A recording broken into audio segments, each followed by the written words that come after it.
I give God all the glory for honoring me this evening to stand here in a place I have never stood before to do this. But I thank God because God is faithful. And today, on behalf of the family of Pastor Speranza, and that is the name we were used to calling her, Pastor Speranza, but she has her other names, Muthoni, Wang'Ombe. On behalf of that family,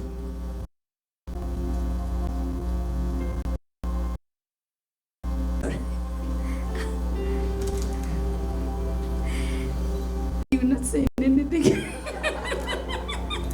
It's all right.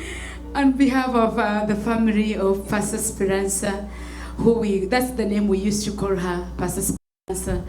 I know there are many people who identify her as Muthoni, especially those who were born together with her, and many who also identify her with Wang'Ombe. And I thank God because those are the names that she goes by. And on behalf of that family of Pastor Speranza, and on behalf of Dot family, we want to welcome you to this noble task that lies before her. We are here as a family. We are here as a church family as we welcome our friends this evening to celebrate the life of our mom. Some of us call her mom. This woman goes with so many hearts. And I know there are those who call her my mommy, Mami Wito, and there are others who really call her mom because she's a mom to them. They are able to identify her with those names. But me, I used to call her mom, and I call her pastor. So I don't know what you used to call her, but that is what has brought you here to celebrate her life well-lived. Hallelujah. And also we are here to continue what we started, the preparation of the repatriation of her remains back to Kenya where she belongs. Hallelujah. Brethren, this precious daughter of God cannot be buried here. Hallelujah. We will be against her will to bury her here. Hallelujah. And the family also will not allow us to bury her here. Hallelujah. So that's why we are here, and we are putting our hearts together to be able to honor that cause. Hallelujah. And you and me who have been engaged in this work, we are not calling it a burden here. We are calling it an assignment that has been given to us. And we have started this assignment, and we have started strongly, and we are going to finish strongly. And we send our loved one back where she came from. Hallelujah. And we are here not to mourn her, but to celebrate her. We have chosen to celebrate her.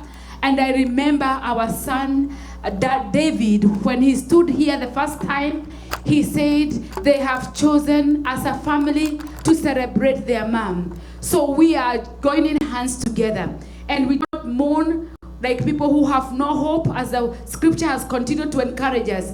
We are here to mourn because we have hope. We are not mourning, we are celebrating. And we are doing it with hope because we have Christ in us. Hallelujah. Today, we celebrate, I don't know whether it's a Helen, eh? Hallelujah, just excuse me. And she's a Helen to her family. And I know if you have had a mother, your mother remains your mother. Hallelujah. And you will celebrate her under all circumstances. So we are here to celebrate a mom. We are here to celebrate a woman of strength and resilience. Hallelujah. We have come, this woman whose picture is here is a woman who did not know how to back off. Hallelujah. When things came on her way, she confronted them head on with so much strength and resilience. And this woman here, who stands here, she comes to us as a woman who carried something. She called it, we had never had that that name. So I will call the name she told us she was in. She called it lagged, brutal faith. Hallelujah. Those people who belong here, they know that this is what she taught us. That she carried a rugged, brutal faith. The faith that has tenacity, that is forceful, that does not know how to back off, but knows how to go for it. How do I know this? She has fought all manner of battles. And the major one that we always see, and we are going to see, is how she was able to raise her 5 children. Hallelujah. This precious woman, we have come to learn that she was left by her husband. She was widowed at an early age. And she was left with 5 small kids. And it costs you to be a rugged, brutal faith to be able to bring 5. And those 5 of them, 2 of them are sons, and 3 of them are daughters. We did not hear any story that what she told us, how she managed to do that. What she explained to us, brethren, is called rugged, brutal faith. How she fought to bring these children and to keep them and to bring them and to present them. Brethren, all these children have gone to higher institutions of learning because of this precious woman. I know, you know, she has fought, brethren. To us, she has fought a battle in the beginning of this year, 2024. This woman of God came to us and she told us it is like this. And she told us, and I don't care. And I believe she did not say it from a place of rubbing it off, but inside her, she had that lagged, brutal faith that did not know to say, to sit there and pity party and throw a pity party around herself. But she confronted this whole journey, 2024. Brethren, I want to present to you a strong woman who came staggering in this house. Family, your mom came staggering and she sat there. This is the woman we are going to celebrate, because when we thought she would not come, she came staggering and she sat there. And she did not just sit down because there was a convenience of a seat. She stood up. When worship is called up, she stood up and she sang the worship unto her God. Hallelujah. Mom, many times we did not expect her to come after we know what she had gone through in the school, in the hospital. But she came. She kept coming. She kept coming. The first month she came. The second month she came. The third month she came. When they thought she's going to drop, she came. And she kept coming. Brethren, she's one who was full of vision of serving God in a bigger way, even at her age. I remember the few conversations we had with her, and I think, Pastor, that's the conviction Pastor always has had with her, that you're going to finish what you started. Because when she came, she spoke with the big things. Oh, I'm going to serve God in a bigger dimension. And when you look at her, she was 70. And she's talking of serving God in a bigger dimension. This precious woman of God never lost her vision, even when she was 70. She was bold and courageous. She never saw impossibilities. When I first saw her one day, she came. Pst.Speranza did not come in this country as a young woman. She came here at her old age. And when I met her, she was learning to drive a car. And she was saying, I don't care. I am going to drive it. I am going to go. I am going to go to that class.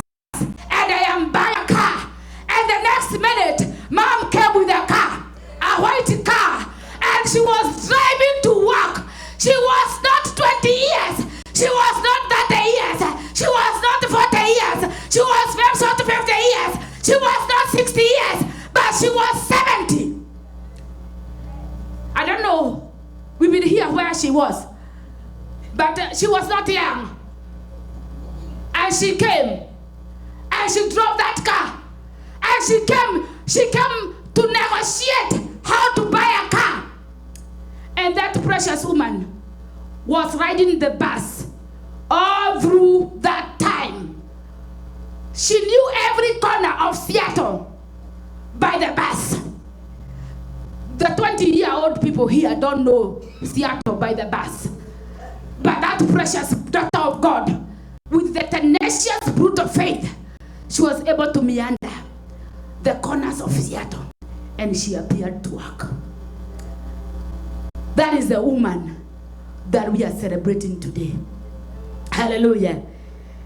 I want to believe that it is put in you a little encouragement, just in case you are found enough. This woman here came to us, and we celebrate her as a fighter. She fought a good fight. Hallelujah. She fought a good one. She went through chemotherapy. She went through radiation. She bounced back. And she came here and she danced for the Lord. And that is who we have come here to have read. She has run her race set before her. She finished her course. She kept her faith to the end. And as I come to an end, because that is what I am welcoming you to celebrate a woman. That is the picture we have for her as sons and daughters of Dominion of Worship. As we go through the urology, the what do you call the tributes, you will hear her full picture. Revelations 14:13 says, "And I heard a voice from heaven saying, like this, rest are the dead who die in the Lord from now on. Blessed indeed, says the Spirit, that they may rest from their labors, for their deeds follow them." Hallelujah. That is the woman we are coming to celebrate and send her back to her resting place. In Jesus' name, amen.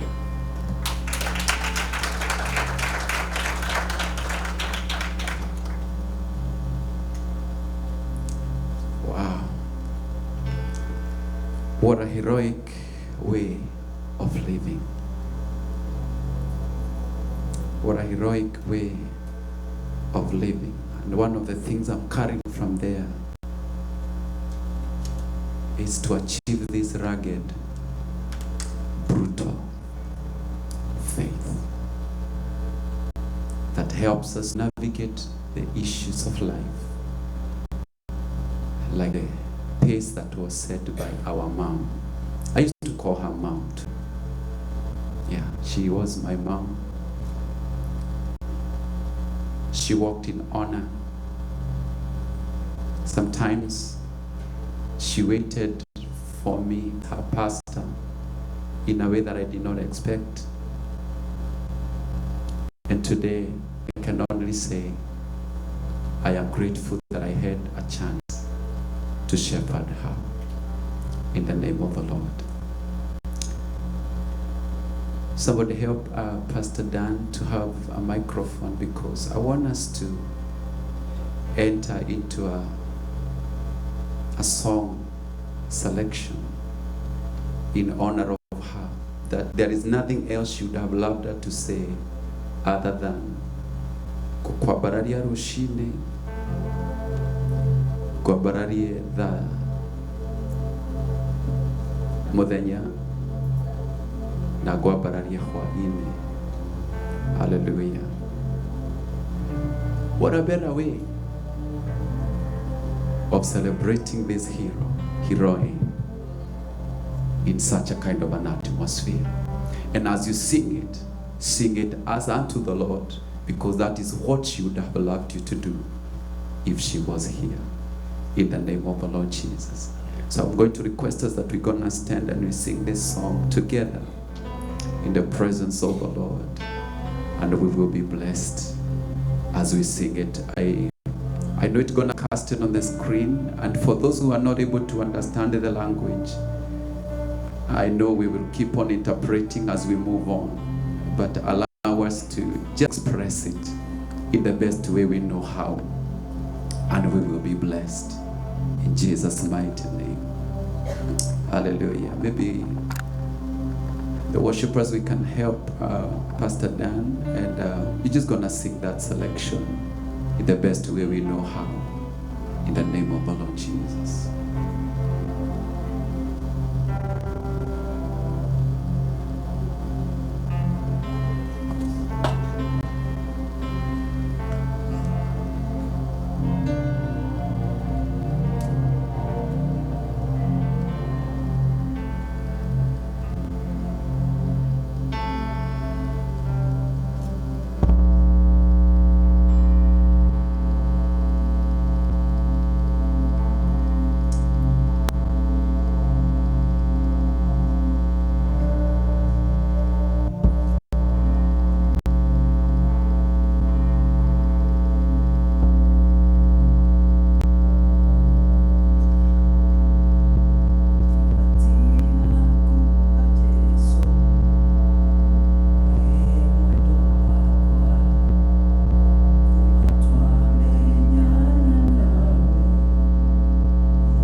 Kwa bahari ya Roshine,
That is our declaration. We will sing in the morning. We will raise him, lift him in the daytime, and even in the evening. We will lift him. Let us give him a praise in the name of the Lord Jesus. Hallelujah. As we take our seats in the presence of our God, we are blessed in the presence of the Lord. Thank you so much, our worship team.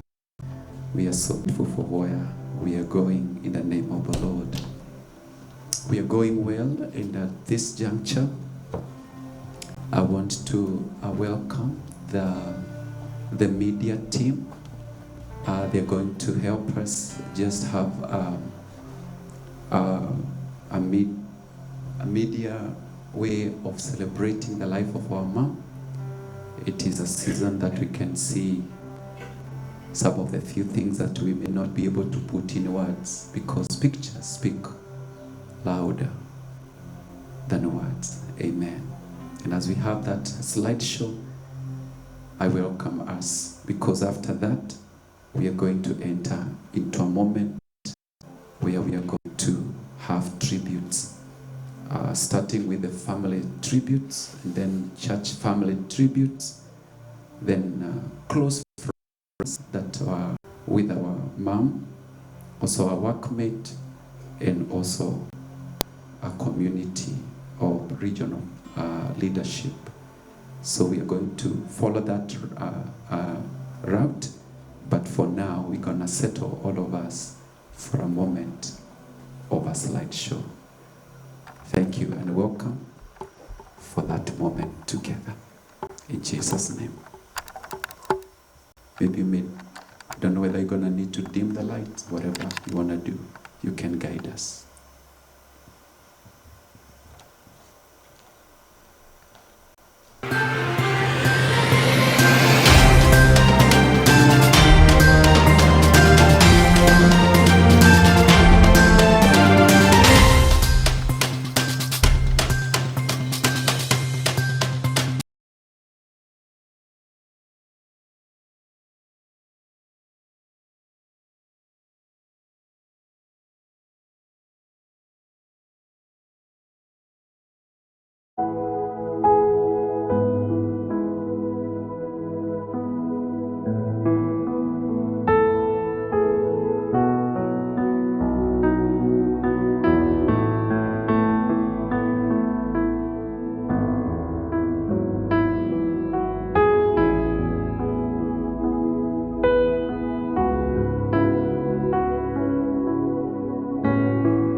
And the slideshow. We are grateful for what we've been able to compile, and I know there's much more which we are going to capture in the process of the tributes that we are going to have from now, this minute onwards, in the name of Jesus. Hallelujah. So we have a number of tributes that we are going to have. And allow me to request that we're gonna cushion our brother David and Winner by starting with the tribute from the auntie and also the uncle, in whichever form they want to do it. And we can start with Pastor Patrick and together with his wife to start with, and then in between there we can cushion them, and then their auntie Mary and uncle can wind it up in the name of the Lord. Amen. And then after them, I will call for, there is Cassandra Fuch, and then the nephews, and then we're going to have the David and Sarah, and then after them, the auntie will climax so that we can cushion them in there. and we will be blessed. Amen. So this is the time we're going to give to our family of Pastor Speranza, just to have a moment of giving tributes. And I want to start with Pastor Patrick, together with your family. You're welcome, in Jesus' name. And on that note, karibuni sana, Pastor Martin and Mom. We honor you that you're in the house. Amen.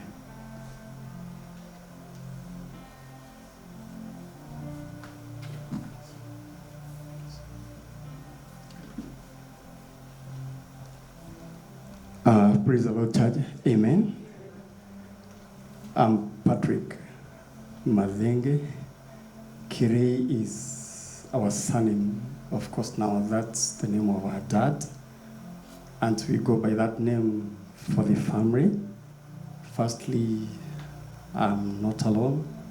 And I came with Catherine. Why don't you say hi? Bwana Yesu asifiwe. My name is Catherine. And I thank God that I'm here this afternoon. I just want to say something about Sister Speranza. She was a dear sister. And despite her pain and what was going on, she never even mentioned where she was suffering from. And that's why I learned about the power of what we speak about. She never admitted where she was suffering from. It's not that she did not admit, but she never wanted to speak about it, because I think she knew the power of a spoken word. And I was so encouraged. She had never talked about pain. I've never seen her. She never said she was ever in pain. That she taught me a lot about that. When I went to visit her, I could find her lie on the carpet, but she never said that she had pain. Another thing, I just want to thank God for the Dominion Church. The way the church stood with her.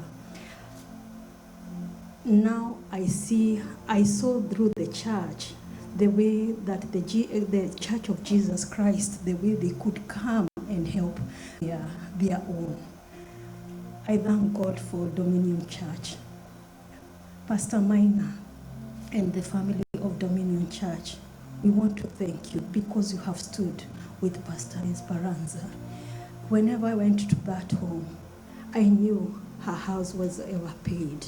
I saw that fridge was ever full. We thank God, even the roommate, Terry was there for her. I wish we'd just be there for each other the way I saw Terry there for her. And I know there was Grace, there was another person who was there for her to take her to hospital. Despite even us being far, there was always someone there to take her to hospital. We don't take it for granted. We have seen the hand of the Lord in the family, or being in a church and being in a family where one cares for each other. I want to tell God that may you be blessed, the Dominion Church, and we have seen the true followers of Christ, the way you can do it for one another. I thank God that one day there will be people to stand with me. Things like me that happen to me. I praise God for what is happening. God bless you all. Thank you so much, Catherine. Let me allow you to sit down. It's okay. I really want to take the shortest time here because what we have today is well shared. Therefore, I stand before you to represent the family of Mzee John Kirei, that's our dad, and Mom Justa Kirei. Our dad rested a couple of years ago, and we have our mom who is approaching almost 90 years. And for that case, I'm so privileged to represent them by the virtue of the fact that I am in this land. Therefore, those ones who are watching us from home, and the family of my brother-in-law, Mr. Wang'Ombe, who is the husband to Speranza. They are watching us from wherever they are. Therefore, I want to say this is a very solemn and important celebration we're having now. So in very brief, I want to say this. In little honor and recognition of my nephew, David. Yes, when I see you, I have a lot of hope. My niece, Sarah Muthoni, Mom, I recognize you. Yeah, as I stand before you to celebrate my sister. Amen. In my family, let me just say something very small, because as we say that we want to share what we have, say that. Just allow me to recognize in our presence a very significant person in my life. And this is my pastor. When I left this church, I went to Pure Up. I was in the of God. And this is none other than Pastor Josley of Global Church International.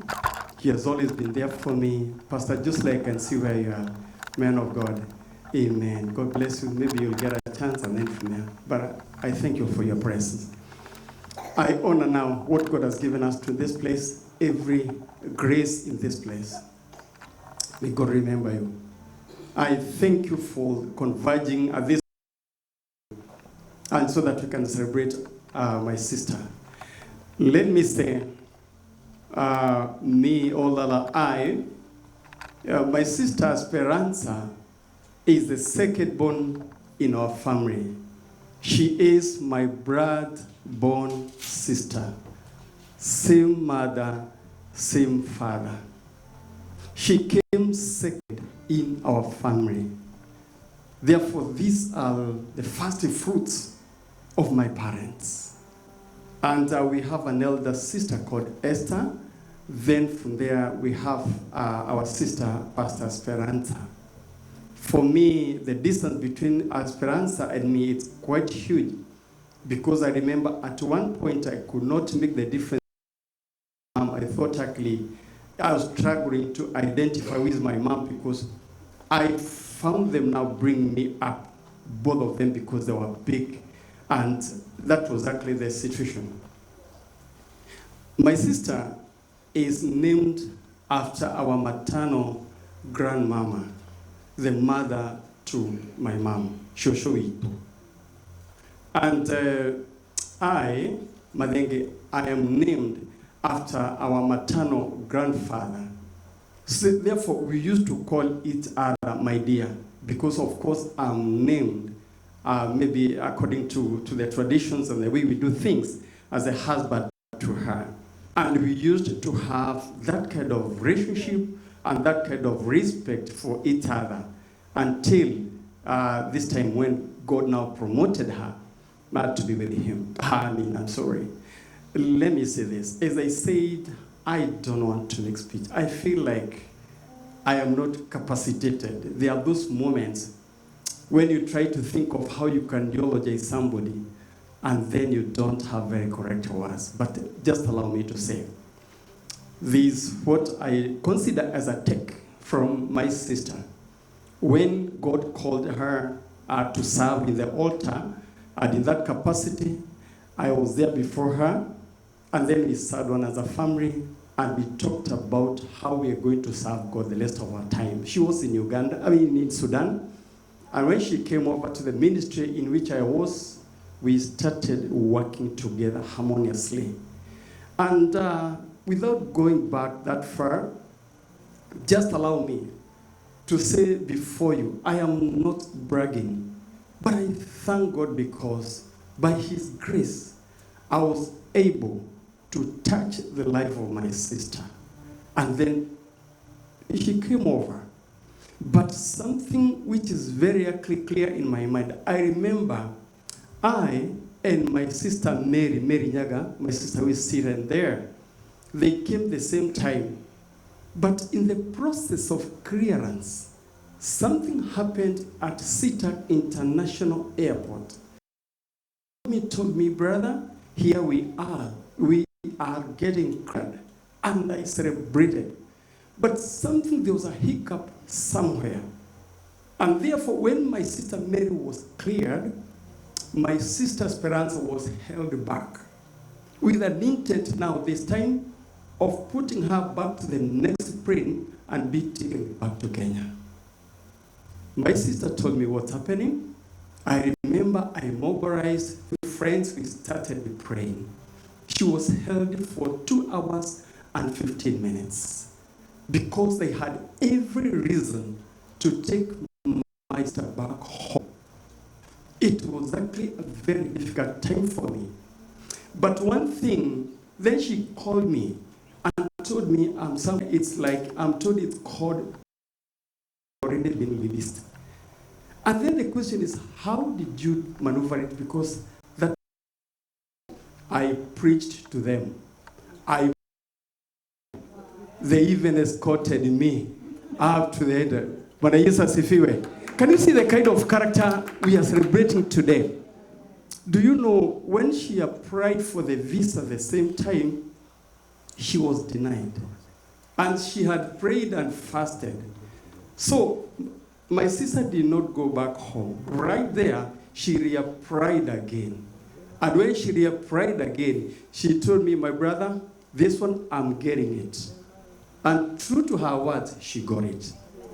Brethren, in the name of Jesus Christ, this woman who is lying wherever she is, I have a lot I have learned from her. I really thank God because of Reverend Maina and Martha Maina. These are real parents to me. Because when I came to this place, Pastor Maina, you gave us a chance to serve in this altar. And you really empowered us for the time we have been here. It was a joy for me to serve with my sister Speranza. Therefore, brethren, I want to say this as I conclude. Slightly before my sister fell sick, we sat somewhere, we were having lunch. She was completely, and she told me, Alan, what projections do you have about life? And then she told me, you know what, my brother, I remember it was last year, I'm going home because at my age, I'm supposed to be taking care of my grandchildren, but above them, this is what God gave me. I want to go and preach the gospel to those people who don't have access to that. Therefore, he told me, what you're going to do, Patrick, you are the one, and so that you can sponsor me. And then from there, I'll be there. I'm going home next year. She talked. And then I was like trying to argue with her. She told me, no, let me go home. Brethren, if even to the point when my sister left us, my niece and my nephew can tell you, all the arrangements were that she knew that Patrick, I'm taking her home. To do what? To preach. Any other business. I haven't seen such a faith anywhere. And therefore, I want to say this. God had talked to her, and she knew that she would leave the world. Only that she did not know the kind of home she was going. I also did not know. And therefore, home the servant of God was talking about is the Father, because the assignment my sister was now, which was commissioned to her, she had accomplished and did well. Dominion of Worship Tabernacle, family of Mzee John A., those people were at home, and my sister Mary and all of us and our nieces, our nephews. I take this opportunity sincerely and before God to salute you for the kind of support you give when she was sick, and even right now you are doing it. May God bless you abundantly.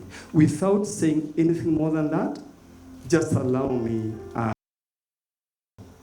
It's our joy to have Muthoni, my sister, rest in peace. And so that now, whatever assignment she left, we have to carry that mandate up to the completion. May God bless you so much. There's a lot we can say about her. I hadn't prepared it, neither can I. Do I feel as if I have the grace to do that? Just to say this one. Thank you for converging this place in honor of my own sister. Thank you so much.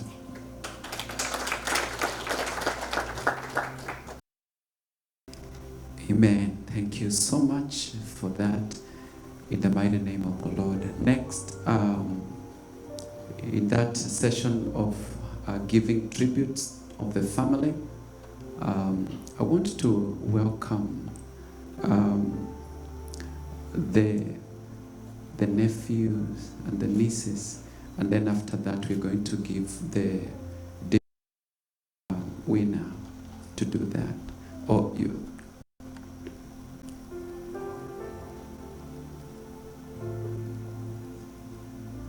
It's okay, we can do that in the name of the Lord. And then have the parents finish first, and then we shall have the nephews, and we end up with David and winner in Jesus' name. Karibuni sana.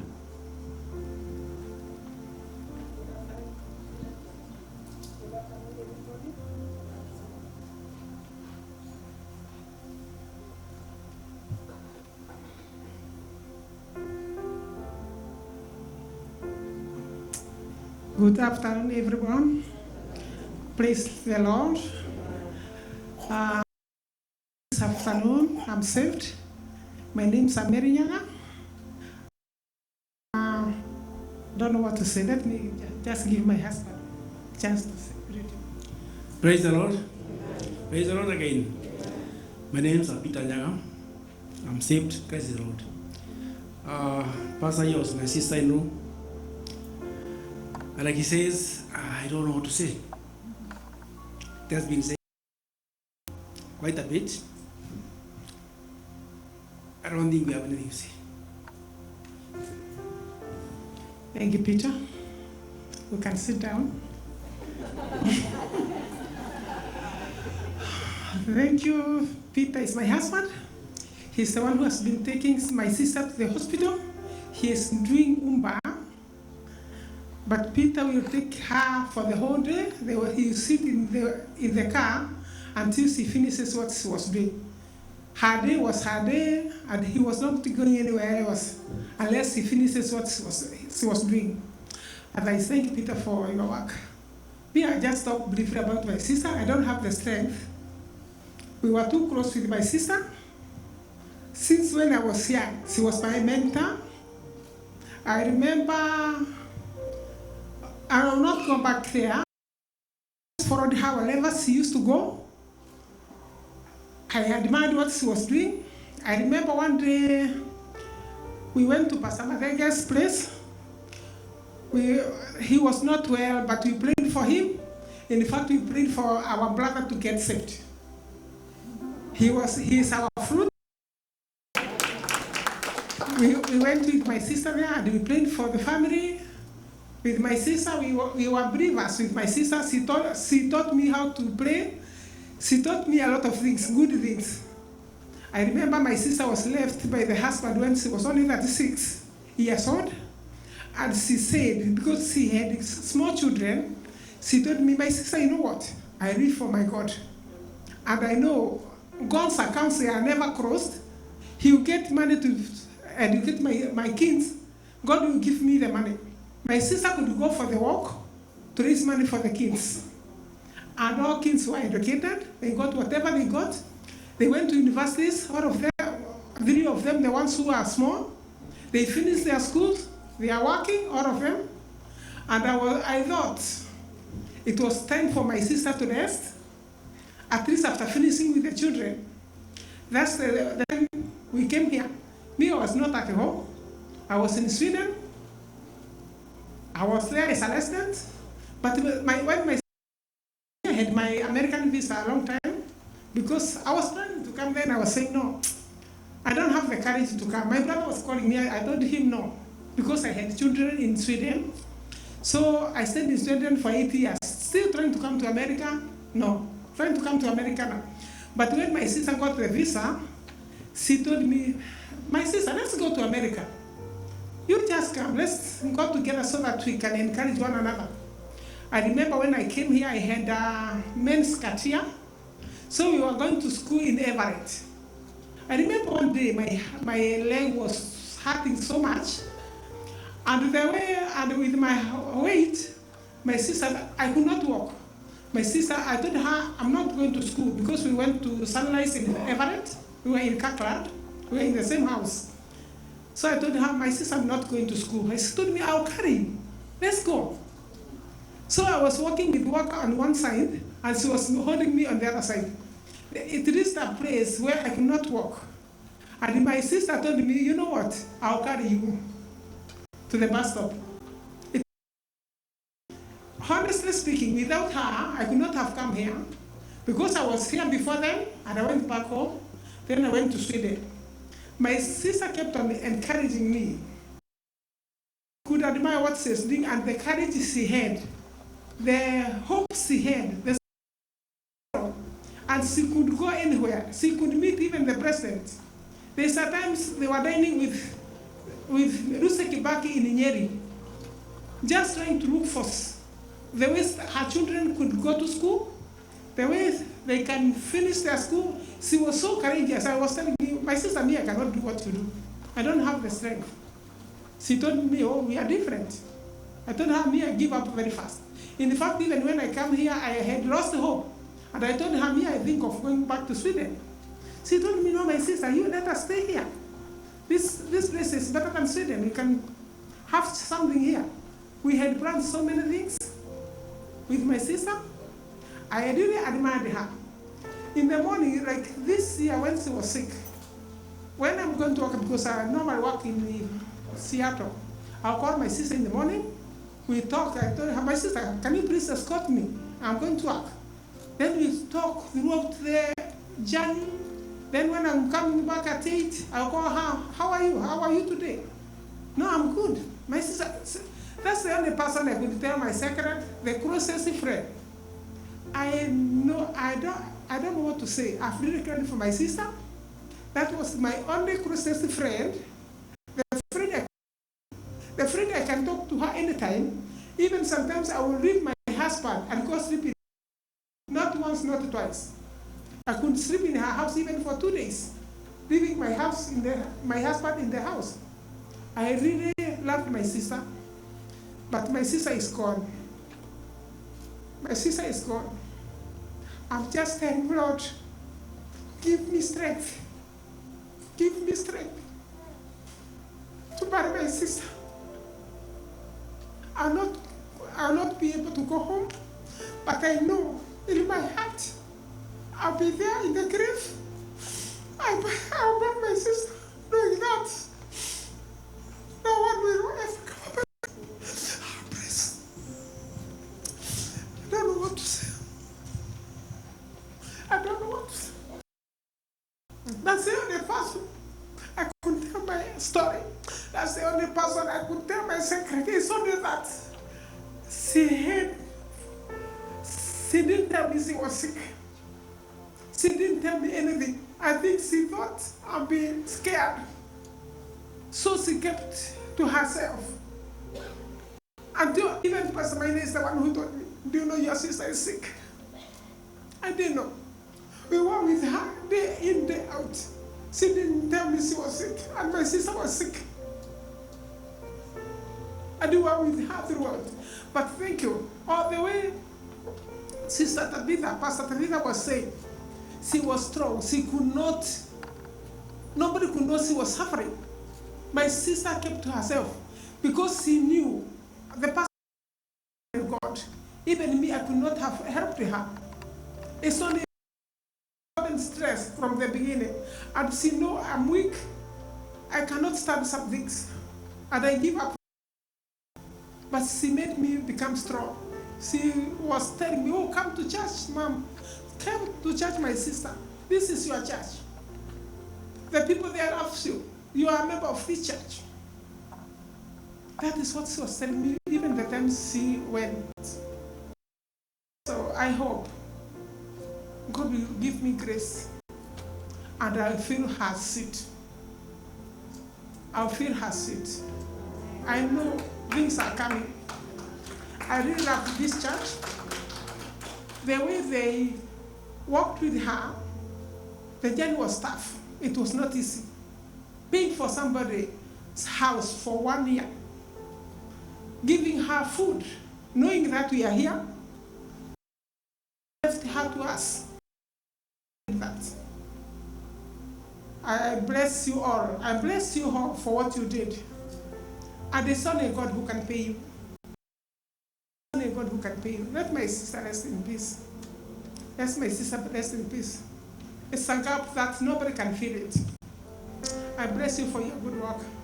I admire what you are doing, and many people will admire what you have done. Let God will help me, even if I'm this, but I'll be having some times to come. And at least I'll make that seat is not empty. I'll support what I've been doing, and I'll love. God bless you.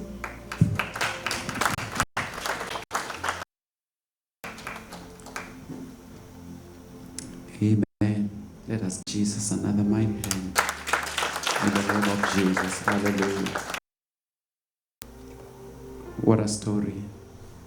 What an honor for Jesus. At this juncture, I also notice more people are still coming in. I want to take this opportunity and especially the servants of God that are coming in.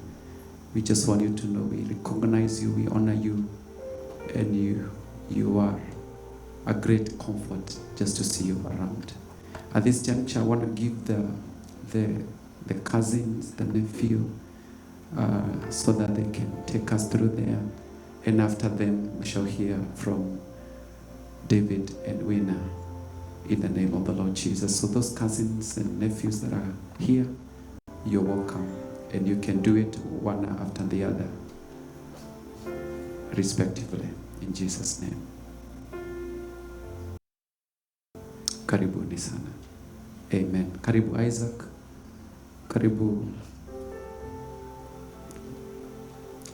Karibuni sana.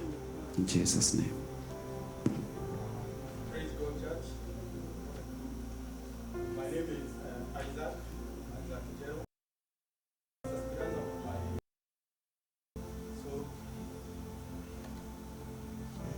So like I said, Pst.Speranza was my aunt, and I take this up to thank the church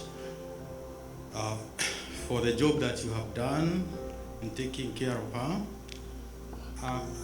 The last time I saw my aunt, it was on September, before I went for my training, and she really encouraged me, and I was able to go and finish my training. So I thought maybe before, because I came, I was to be here by 19th, but unfortunately my plane was delayed. So I'll take this opportunity to thank the church for showing us the love that you did for our aunt. So for me, I think I don't have so much to say. Actually, I'm a man of few words, yeah? But I would like to celebrate her for the encouragement that she gave me, especially that she knew I was going for the training, and before she passed on, so she knew I and here I am. So I'll just say that thank you to her. May she rest in peace.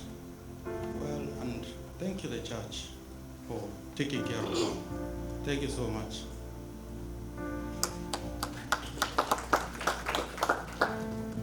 Praise God, church. My name is Jacqueline Fuchs. I'll opportunity to my kids to give a tribute to their grandma.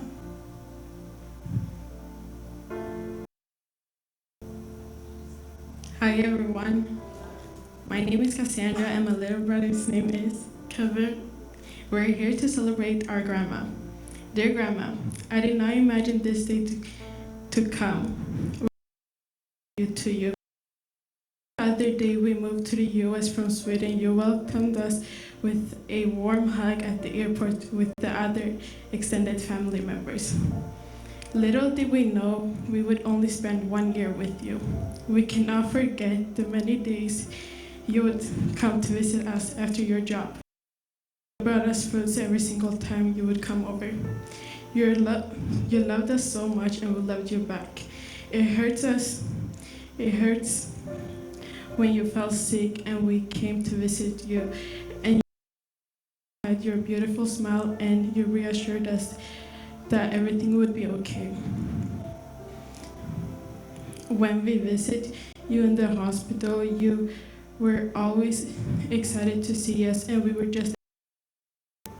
We cannot forget how you taught us Kikuyu greetings, and I promise I will continue learning speaking in Kikuyu. The last week we visited you at the hospital, we did not know that it would be the last time we would see you alive. You are a grandmother of many who will always love you and cherish your moments, your memories. Rest well, Grandma. We know you pain till the day we meet again. Amen. With much love, your grandchildren.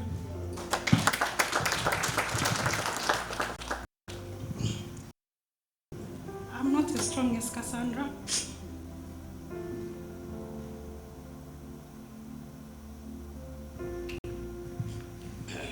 But I'll try to read what I wrote. Dear Tata,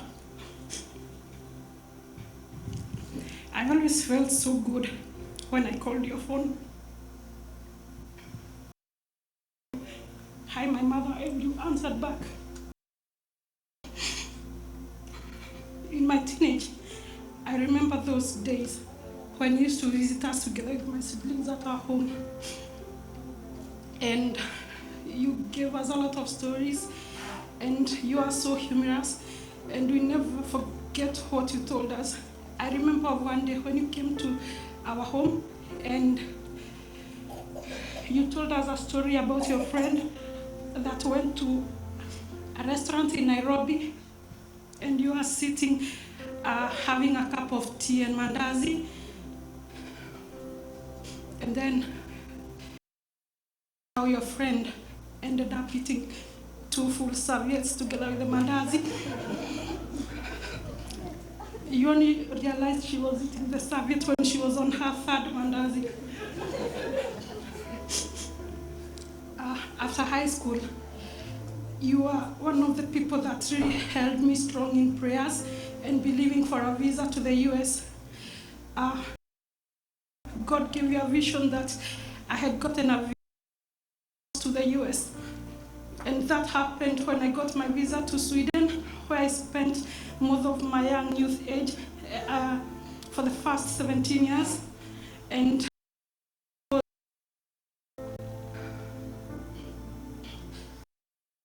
confirmed because that's where my children were, and I had to fulfill what God had planned for me. When we came to the US, I was so excited because I knew you were here. Our gist, as you used to call them, and we reunited and were so excited to see you. After some months, you were diagnosed with cancer, this killer disease, and it broke our hearts to see you. And God gave you the strength to finish the race strong. Rest with the angels, Auntie. I know you've been reunited with Grandpa. Tell him we still take care of Grandma. I know you've been reunited with Uncle Albert. Tell him that we are still taking care of Lorna, Ian, and Dennis. Take care of Auntie Mary. I know that cancer will one day die. Rest in peace, Auntie. We are happy that you're not in pain anymore. God.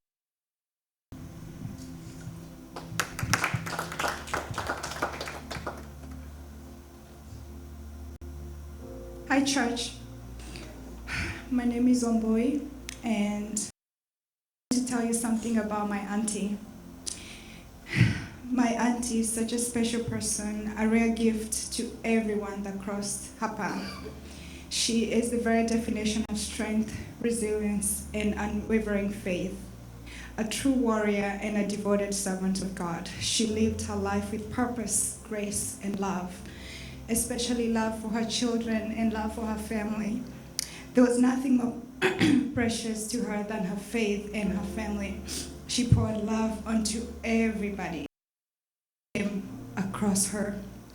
Many can attest to that.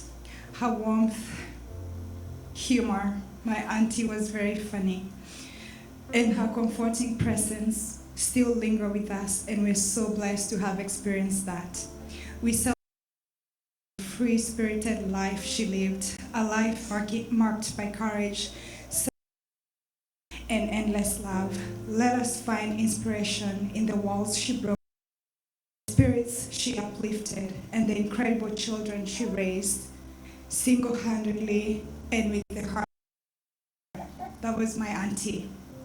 Though we will miss my knowing she's wrapped in eternal love of God, we are forever grateful for the years which God lent her to us.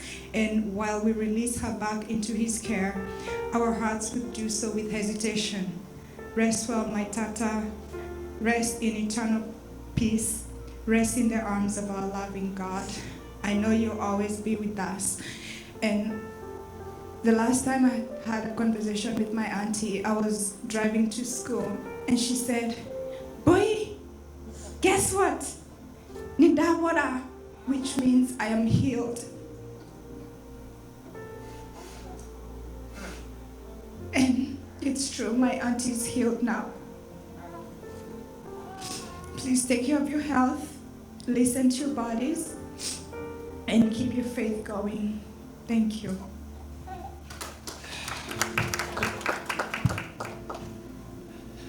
Praise God. I don't know what to say.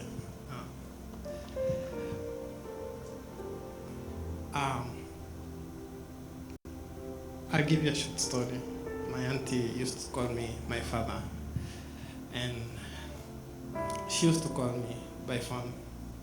The later part of this year, I was in school and I was busy. So one day she calls me. She used to call me and she used to tell me, come over and visit me. But then due to my schedule and I was going home late, I couldn't make. But on this, she calls me and she tells me, my father, I have made a special meal. Leo hata ukitoka saa 8, I'll wait for you. Make sure you come to my place. And I tried my best because I couldn't maybe fail her at that moment. She was weak, and so I went to her place, and true to her word, and we shared the meal. And I call you and you don't come. I feel bad because you and my son David are the most special person. So I was waiting for you as my father to share this meal with you. It was around 11, some minutes to midnight, and at that time we shared so many deep secrets, and we shared so much. I was getting out of our house, maybe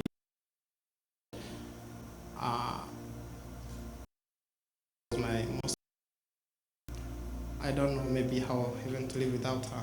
And during, there was a Sunday, maybe our last Sunday, she was singing her song. For those who are in Dominion, most of us know, she stood here and she told us she wouldn't give her testimony. That was her testimony for the life she has lived, and she is now healed. And William Araka kept pushing me. telling me, go sing with your auntie. But then, unfortunately, I didn't know this. But I wish I knew. Maybe that was our last Sunday, seeing her in church. I would have maybe jumped or maybe done something else. But then, wherever she is, maybe I didn't make so much impact in her life. The river remembers every stone, but the ocean forgets every drop in my life. And to the man who landed here, she was among the first people in Dominion who welcomed me, and for that reason I knew, because my auntie was here besides being brought by my dad to Dominion. But she kept me, even when maybe I'd miss church, she would summon me and she would tell me, Pastor Mine, I won't ask you why you didn't come to church, but I'll ask you why now. To some extent, I was attending school or maybe doing something, and if I missed 2 Sundays, she'd call me and she would pray for me. She didn't want my excuses so long as I didn't come to church. At times, there was a Sunday I came to church and then I didn't hug her. So then she thought I didn't come to church, and I didn't have a reason to explain, so she also prayed for me, and that was one of the reasons why after church I would come. Before she forgets maybe I was in church. My auntie was a very special person. I'll forever remember her. And my last words to her, maybe Kikuyu. Ona ungikorwo ni kwenda kwa Ngai, mami witũ no athire na ihenya.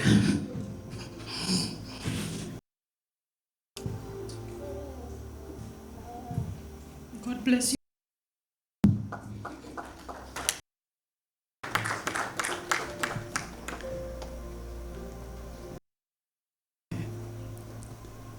Iguru ya maodeve vekaga magegania uyolete hinya na nikio oro yako eyo ire nikumenya nawe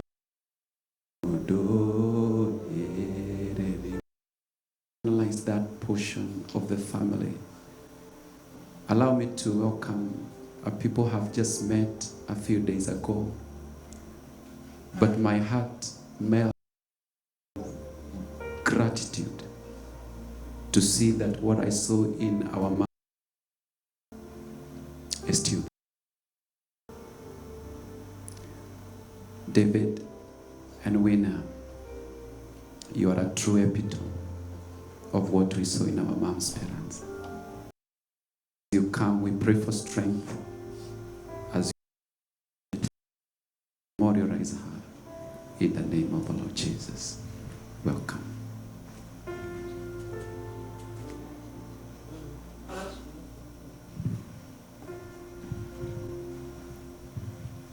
Good evening and good morning for my family and friends that are joining from Kenya. My name is Sarah Muthoni, Wang'Ombe.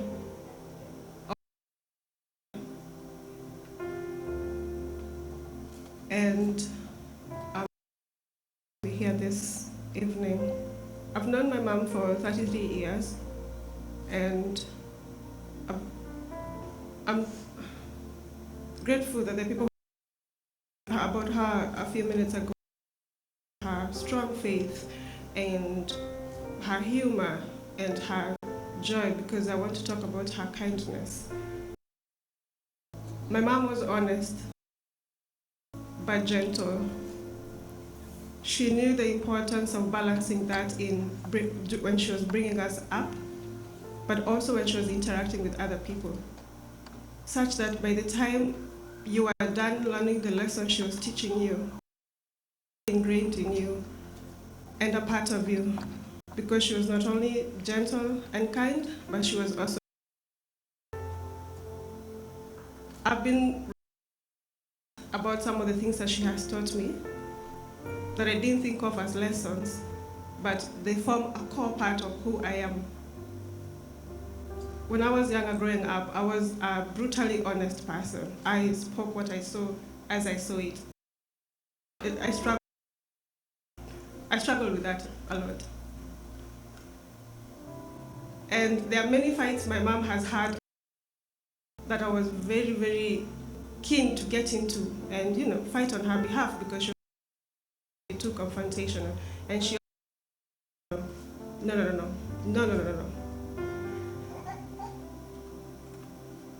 And I think what she was trying to teach me and which battles not to pick, which is something I admire because each and every one of my siblings are really good at that. We don't pick fights for the sake of, we don't respond to everything. Even when we know we need to correct gently, even when we need to give each other feedback, I see that in my elder brother. I see that in my elder brothers and sisters who are at home. It's not a lesson moment. It was like many other lessons. It was from seeing the way she lived, seeing the way she handled us, seeing the way she handled the people around her, and hearing the way she spoke about her God and the things that she wanted to live up to. That's the type of person she was. I'll forever reflect on everything I've learned from her, but she didn't put forward as I'm teaching you X, Y, Z, but led by example. Not impose on people too much. And when she passed on last week, we were with her that last week. I had been here in November, and she did not elaborate. I want you to do this. I don't want you to do that. I don't want you to do this. And I wondered why. As I sat there and I prompted in different ways, she was not in declarations, and I was confused by that. But it's not really confusing when you look at the way she lived her life and the way she related with us, because she let us make our own choices. Really, she supported our choices. As long as she confirmed you're happy, as long as it didn't interfere with her faith. For the most part, you want to become, what do you want to study? Okay, good for you. Are you happy with it? Yes. Who do you want to marry? Okay, welcome to the family. She wasn't a person to impose on us, her children, on what we need to do, when we need to do it, and how we need to do it. And we've all gone very different in our lives, and we each have distinct personalities because it allowed for us to pick up what worked for us and to be able to drop what didn't work for us. And that has really helped us even survive in the world. I don't know what I'm going to do because sometimes the confidence I have moving around the world and at home, at work, with my friends and such is because I know, my mom is there. You have an anchor that you don't recognize. You don't realize it's an anchor, but it's something that, just encourages you when you're out there in the world because you know it exists.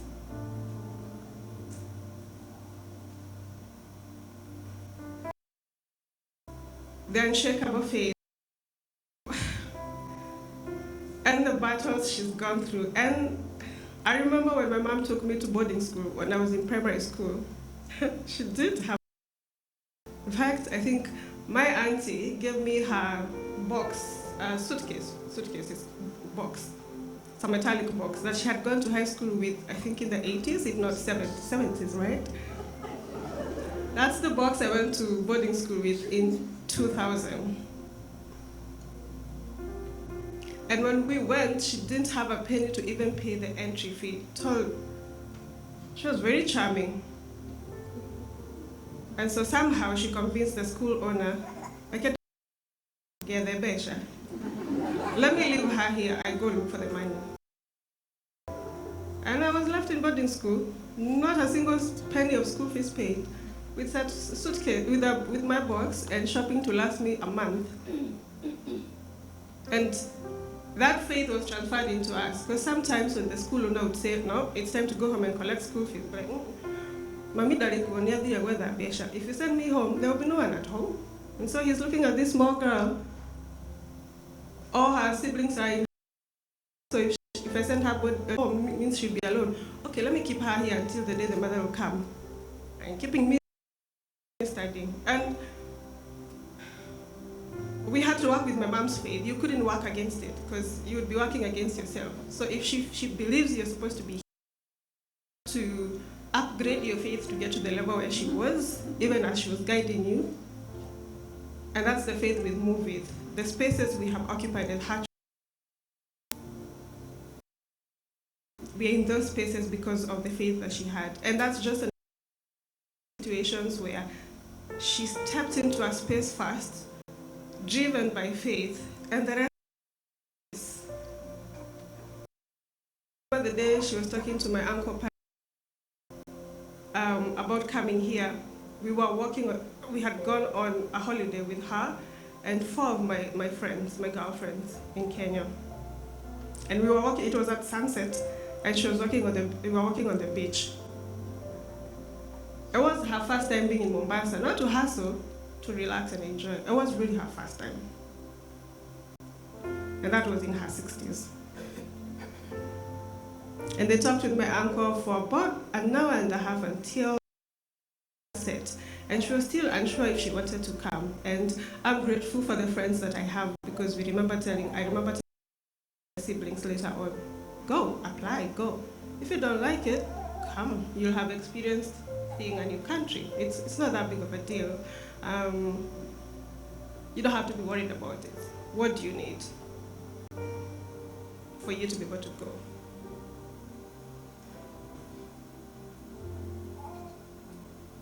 And I think that ability to be able to tell our mother, do it. If it doesn't work out for you, fine, was deeply rooted in the way she has brought us up. My mom was a philanthropist. Even when she didn't have much, I know there are many youths in my village who can attest to the things that she's done. You need help looking for schools. You need help looking for schools to do that. She was always ready with her handbag off to make use of the connections that she had already made. I'm going to miss her. I keep thinking that maybe I'll look back behind and I'll see her smiling like she used to, and I'll hear her voice singing above the other voices.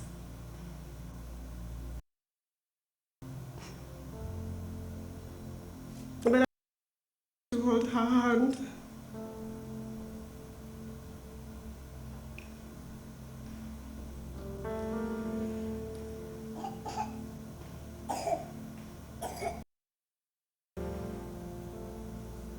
I'm glad I got to know her for the 33 years, and I know I'm going to spend the rest of my life thinking about everything she taught me and my siblings that didn't seem as an obvious lesson, but is a core part of my personality.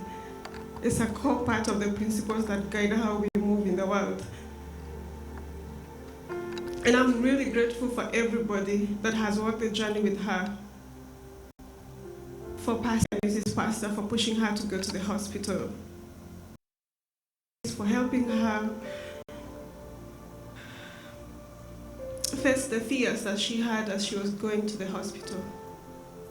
Thank you for being with her during those initial appointments that were hard for her. For the fridge never ran out of porridge. The companionship and making sure Mom could come to church whenever it was possible. For Grace, also for making sure my mom could go back home when she came to church. For being a really, really good friend to her, but also now to me, and to my brother, and to everybody in my family.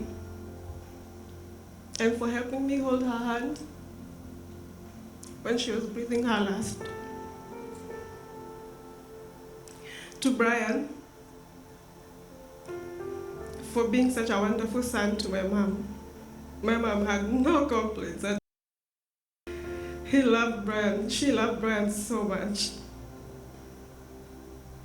To my auntie, for being a source of company for my mom this whole year. I know they used to talk. She's not exaggerating when she says they used to talk a lot. They kept each other company. And my uncle, Peter, for all the patience throughout the years you took her to the hospital appointment. Uncle Pat, the dream that my mom had of seeing a country beyond her own, and making that possible and holding her hand when she was here. I will not be able to mention everybody today,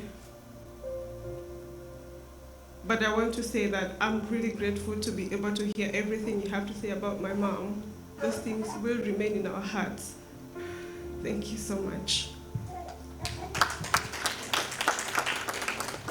Praise the Lord. My name is David Wang'Ombe.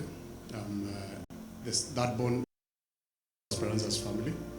Well, everybody before me has spoken about the tribute to my mom. But when I look at everything, sort of everyone is celebrating. And I had that.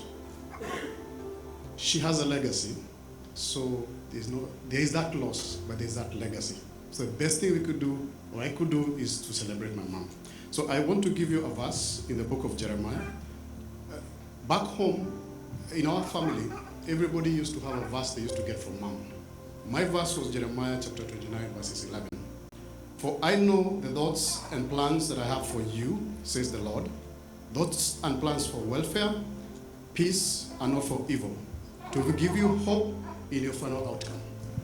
Well, I got this verse in the year 1999. 1999, that's where I did my KCBE. And poorest, that's where we were at. Well, I made it to high school. And I'm making it to high school. I don't have school fees, let alone. So I asked my mom, Mom, where do you move from this? My mom, a song of faith, tell me, David, relax. God is going to come. God is nowhere. We can't see nothing. But mom tells me, relax. He's coming. December comes to an end. We don't have school fees. Anything for shopping. Tells me, go to your auntie. Auntie Mary. Mary, I still remember to this day, if it's not for her,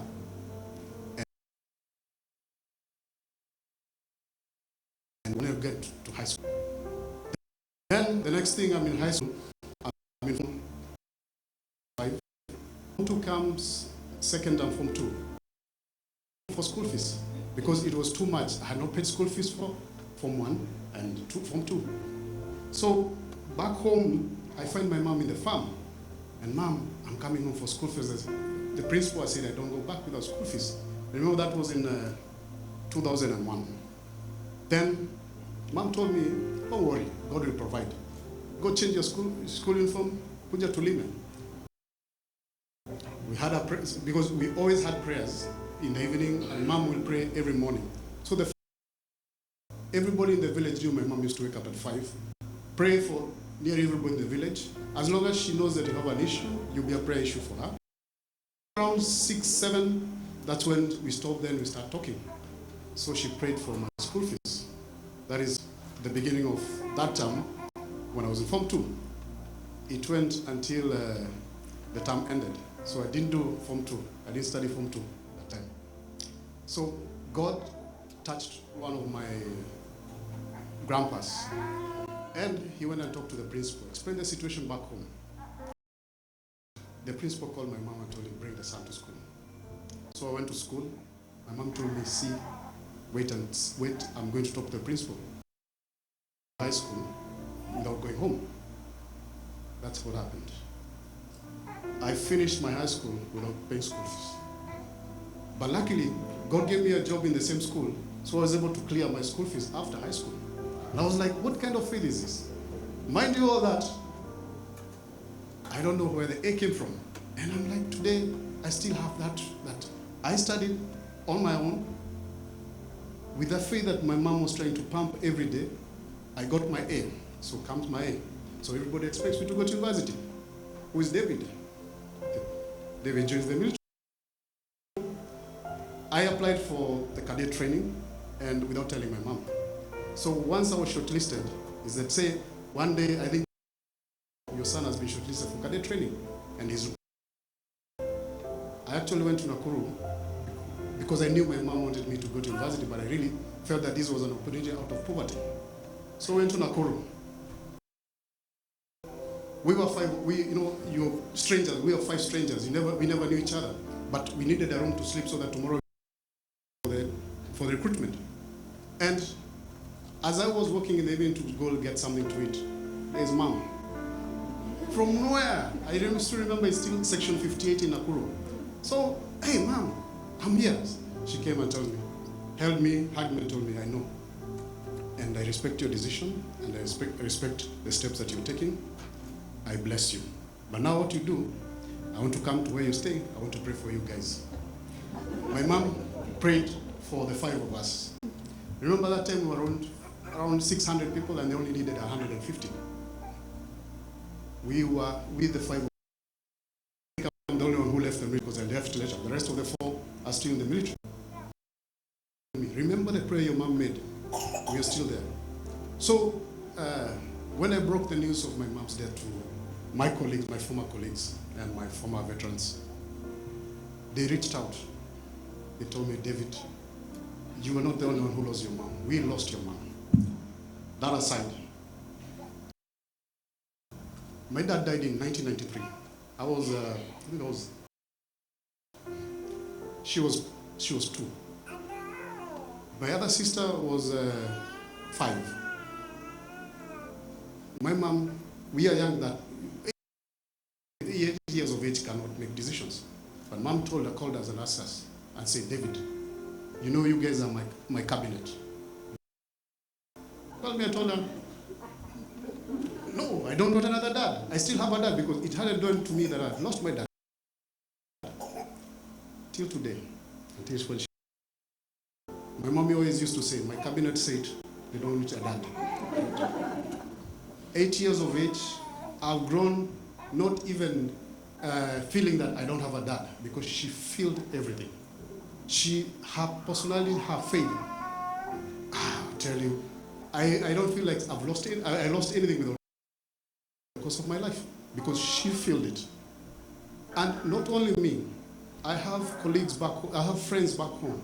She would sit down with them, give them one word of encouragement, then end with a verse, then end with telling you, let's meet in church. She touched so many hearts back home. I even struggle replying to some messages because I feel the lost, my colleagues, my age mates have lost. So back there. Next thing, at that time, when our dad died, then life became hard because my mom was not working and we didn't support ourselves. So lazima tungerudi ushago. She came back to the cabinet. Some of the cabinet members were now big enough to know what she was saying. So she said, okay, would you propose us to go to Ushago? I said, yeah, I want to see the suffering that we're having. She was young, but she still had a point. My other sister, Deborah, had a point. So we moved to Ushago. And she always decided.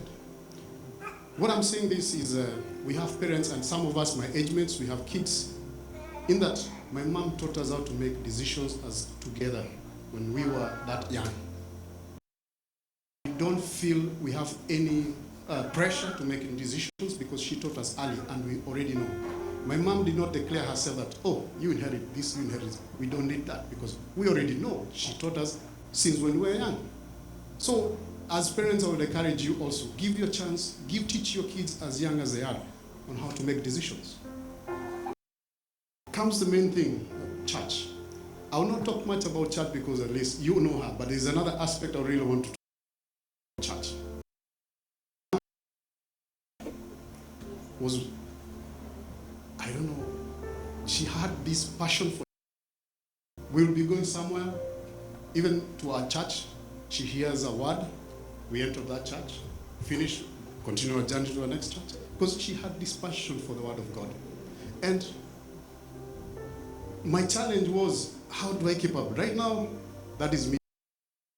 Mwanajeshi, nimerudi nyumbani. You're moving from one place to another with your mom, kila wakati unasimamishwa unaingia kanisa. But little did I prepare me for something. Then comes issues of marriage. I married when I was a bit young, but it was still God's right time. I've been married. And one thing I can tell you is that I think my mom prepared me for marriage early enough. So when sometimes there are those waves, that's when she came and told me, David, listen, this wave, it may be high, you may this is an oath you made before God. The same God you made an oath to has the ability to give you the strength and ability and also the wisdom and the knowledge to take you through those waves. And today, she knew about it. And then, what message would I leave to my kids and my generations? I'll still give them the same message. In that when they get into something, they'll be worried that, oh, zingine zinaangukanga. Have faith and focus. The God who put you there is still the God who will take you through that. So, to me, I say my mom was a woman of faith, as everybody has said. But I am a true testament of that. I will tell you, even my auntie will tell you, I'm a true testament of that faith.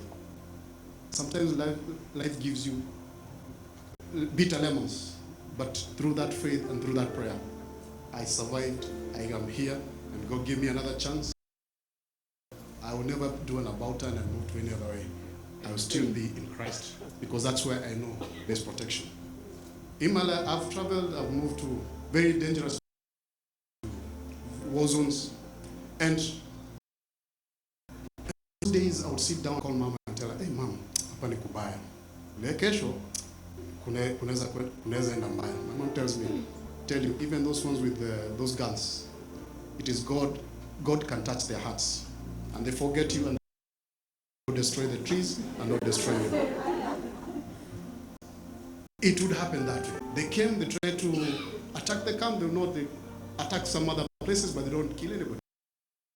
Mom is in the US, I'm here in the jungle, and it works well. That's the God that I should serve. My wife was diagnosed with multiple sclerosis. My wife was here, and you had a chance to interact with her. And I tell you, it's by faith. Prayers work. So me as looking at the path that my mom has set, looking at the way she's been to us, should I even, what kind of person would I be to follow another path? So the path of Christ is the path that I follow. And the other thing, my sister, we may have lost our mom. The same way God was our father, we will have a mom. So when you look back, you still see the mom that you saw. And I will ask you, be strengthened. This God who was our father will still see us through this. And remember where we came from and where we've come. So, yes, so be strengthened. So to the church, I would want to give you much gratitude for standing with us. I know the first time a child told them, it has never happened to us like this. The first time I ever saw my mom sick was in February 2024, this year. That's the only time I've ever seen my mom sick. That's it. And it hit me in a very painful way. But when I went to see her and when we were talking with her, I would see the resilience that is. I know her. She wouldn't have wanted to see me dejected. So when I went back to New York, it will hit me like a stone. Thank God. We speak. She speaks the word into me. She prays for me. She prays for me. The next thing I'm like, okay, I can survive this. I came back again. It hits me again. But you see, with prayer and the strength we have right now is because of those prayers, and not only the prayers from our colleagues and our friends, but also the prayers from the church. So my gratitude is you've stood with a mom, and the way you showed us that this is a community. It reminds me of the early church, that was in that church. And to me, that is a model church, and that is where I feel I belong. I was saying, I wish I was in my church. But I know even in New York, still, I can still be part and parcel of the church, even away. Thank you so much, and God bless you. And for everybody else, to the friends, my mom's friends, and everybody else who came to, not to mourn, to celebrate my mom with us, God bless you. Remember this, she was a woman of faith. It doesn't take much to be a woman. It doesn't take much. You have a pastor to guide you. You have men and women of God to guide you through the path. So you're not alone. It's not somewhere that you just get in and you're like, well, oh, I start here. You have men and women of God that show you the way of faith. Thank you so much, and God bless you.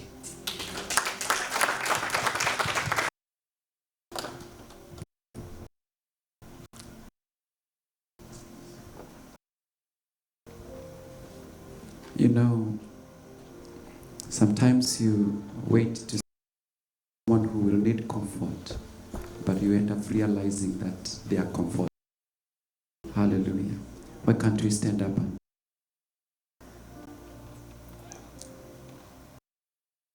Glory. Hallelujah. Oh, hallelujah. Hallelujah. Asifiwe.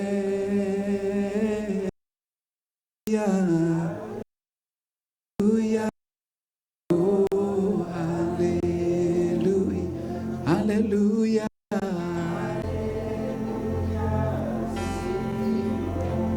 Oh, hallelujah. Oh, hallelujah. Hallelujah. Asifiwe. Oh, hallelujah. Hallelujah. Hallelujah.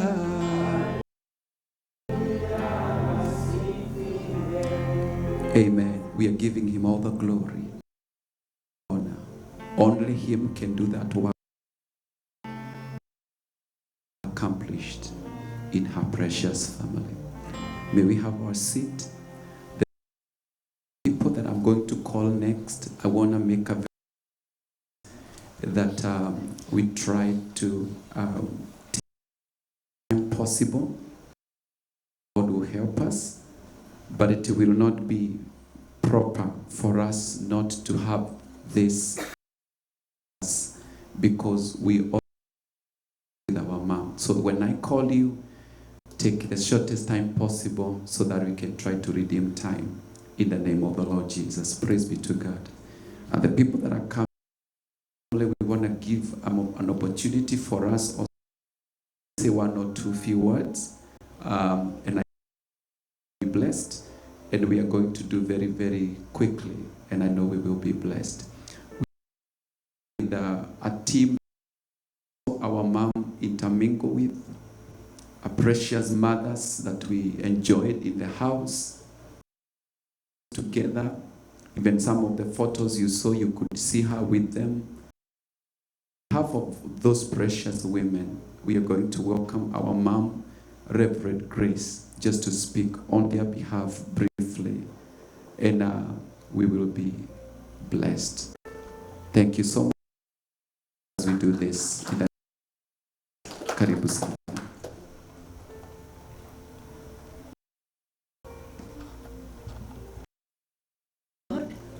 Bwana asifiwe. Kwa majina ni Reverend Grace, and I love Jesus. Today is the day of Pst.Speranza. How we have been together with her. Praise be unto the Lord. There is so many things have been talked about her, and that is how it was. Praise the Lord. When I was told that to talk on behalf of other women, there is a word that God gave me. That is in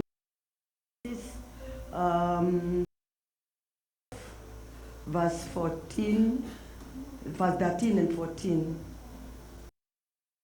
Can be given. Lord, the theme was like, the end of the matter is better than the beginning. Praise the Lord. So, we have ended. She has fought a good battle in her life. That is why we are celebrating her life. Praise the Lord. So, we are encouraged to do good things to the Lord so that we may be able to win the race.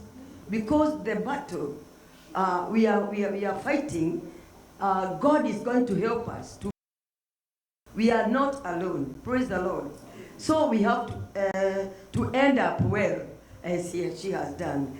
When we are in a battle, and now the Holy Spirit is going to help us to be able to end up well in the Holy Spirit. Praise the Lord. So let us read those words. Praise the Lord. 12. This is the end of the matter. All has been heard. For fear God, His commandments. For this is the whole duty of man. Praise the Lord. So the Bible is and to be able to obey the Lord and to do His will, so that, and to have the fear of God in us, so that we may end up well, like our sister. Praise the Lord. She was staying there, and we used to talk after the service. We sit there, all of us, together with Mrs. Reverend. We go to comfort her and to praise the Lord. So I'm happy to say and to tell that I'm happy today to celebrate her life because she has won the race. Praise the Lord.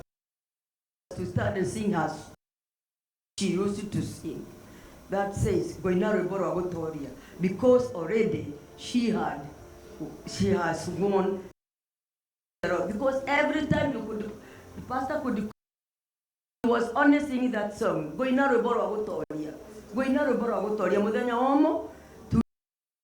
Praise the Lord. Can we start and sing that song? Mrs. Reverend, can you come and we be together here? Reverend Mavero, come, we start here. This is the to start while we are singing. Pastor Dan, you used to even Pastor Mike. Amen. I know this will work. Brother Jenga, let's appreciate God for Brother Jenga. Come help me the keyboard.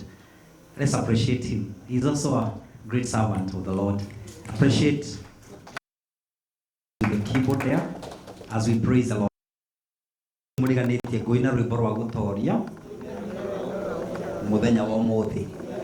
I'll sing a song of victory today. Glory to the name of the Lord. And then he says, because of that enablement that helped me praise the name of the Lord to be born again. Glory to the name of the Lord. He removed me, rescued me from this world that's had a lot of troubles. Praise the name of the Lord. Glory to the name of Jesus. He gave me his Holy Spirit to be the light.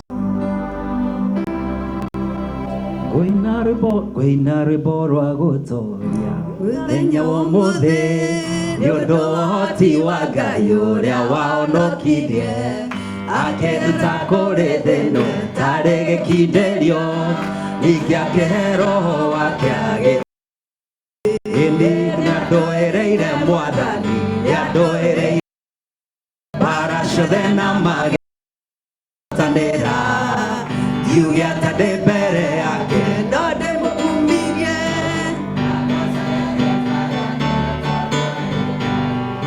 Praise the Lord. Nagotiga mama hanini. I remember when mama was singing, praise the name of the Lord. If she could be here, we could sing more than this. Praise the Lord. Kananeti armutugateri. Lekei tuinire mwathani. If you know, we clap our hands to him. Hallelujah. And the song is in eulogy. Glory to the name of the Lord. If we have someone who can help us in drum set, we praise the name of the Lord. Let's clap our hands to the Lord.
So she's the kind of servant who she refused to settle for less. And every time she could verbalize the desire to serve the Lord even in a higher capacity. That is something that I picked. Another thing that I picked as far as her life is concerned, she was a woman of faith. She never entertained a negative word. You could hardly hear her speaking about negative things, not able to do anything. But she could move swiftly with the word of God. And in every conversation, she could.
Here, for I reckon that the suffering of the present time are not worthy to be compared with the glory which shall be revealed in us. So the suffering that we go through in this present time,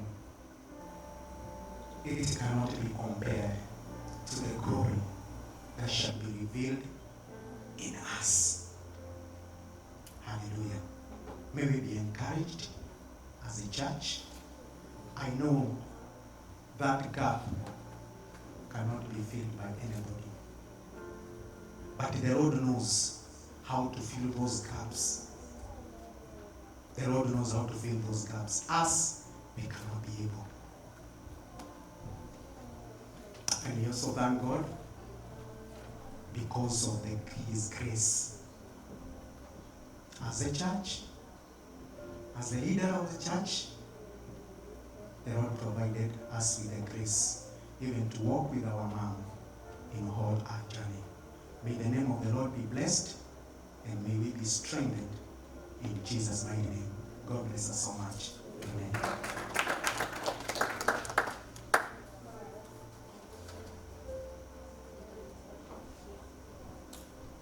Amen. Amen. Praise the Lord.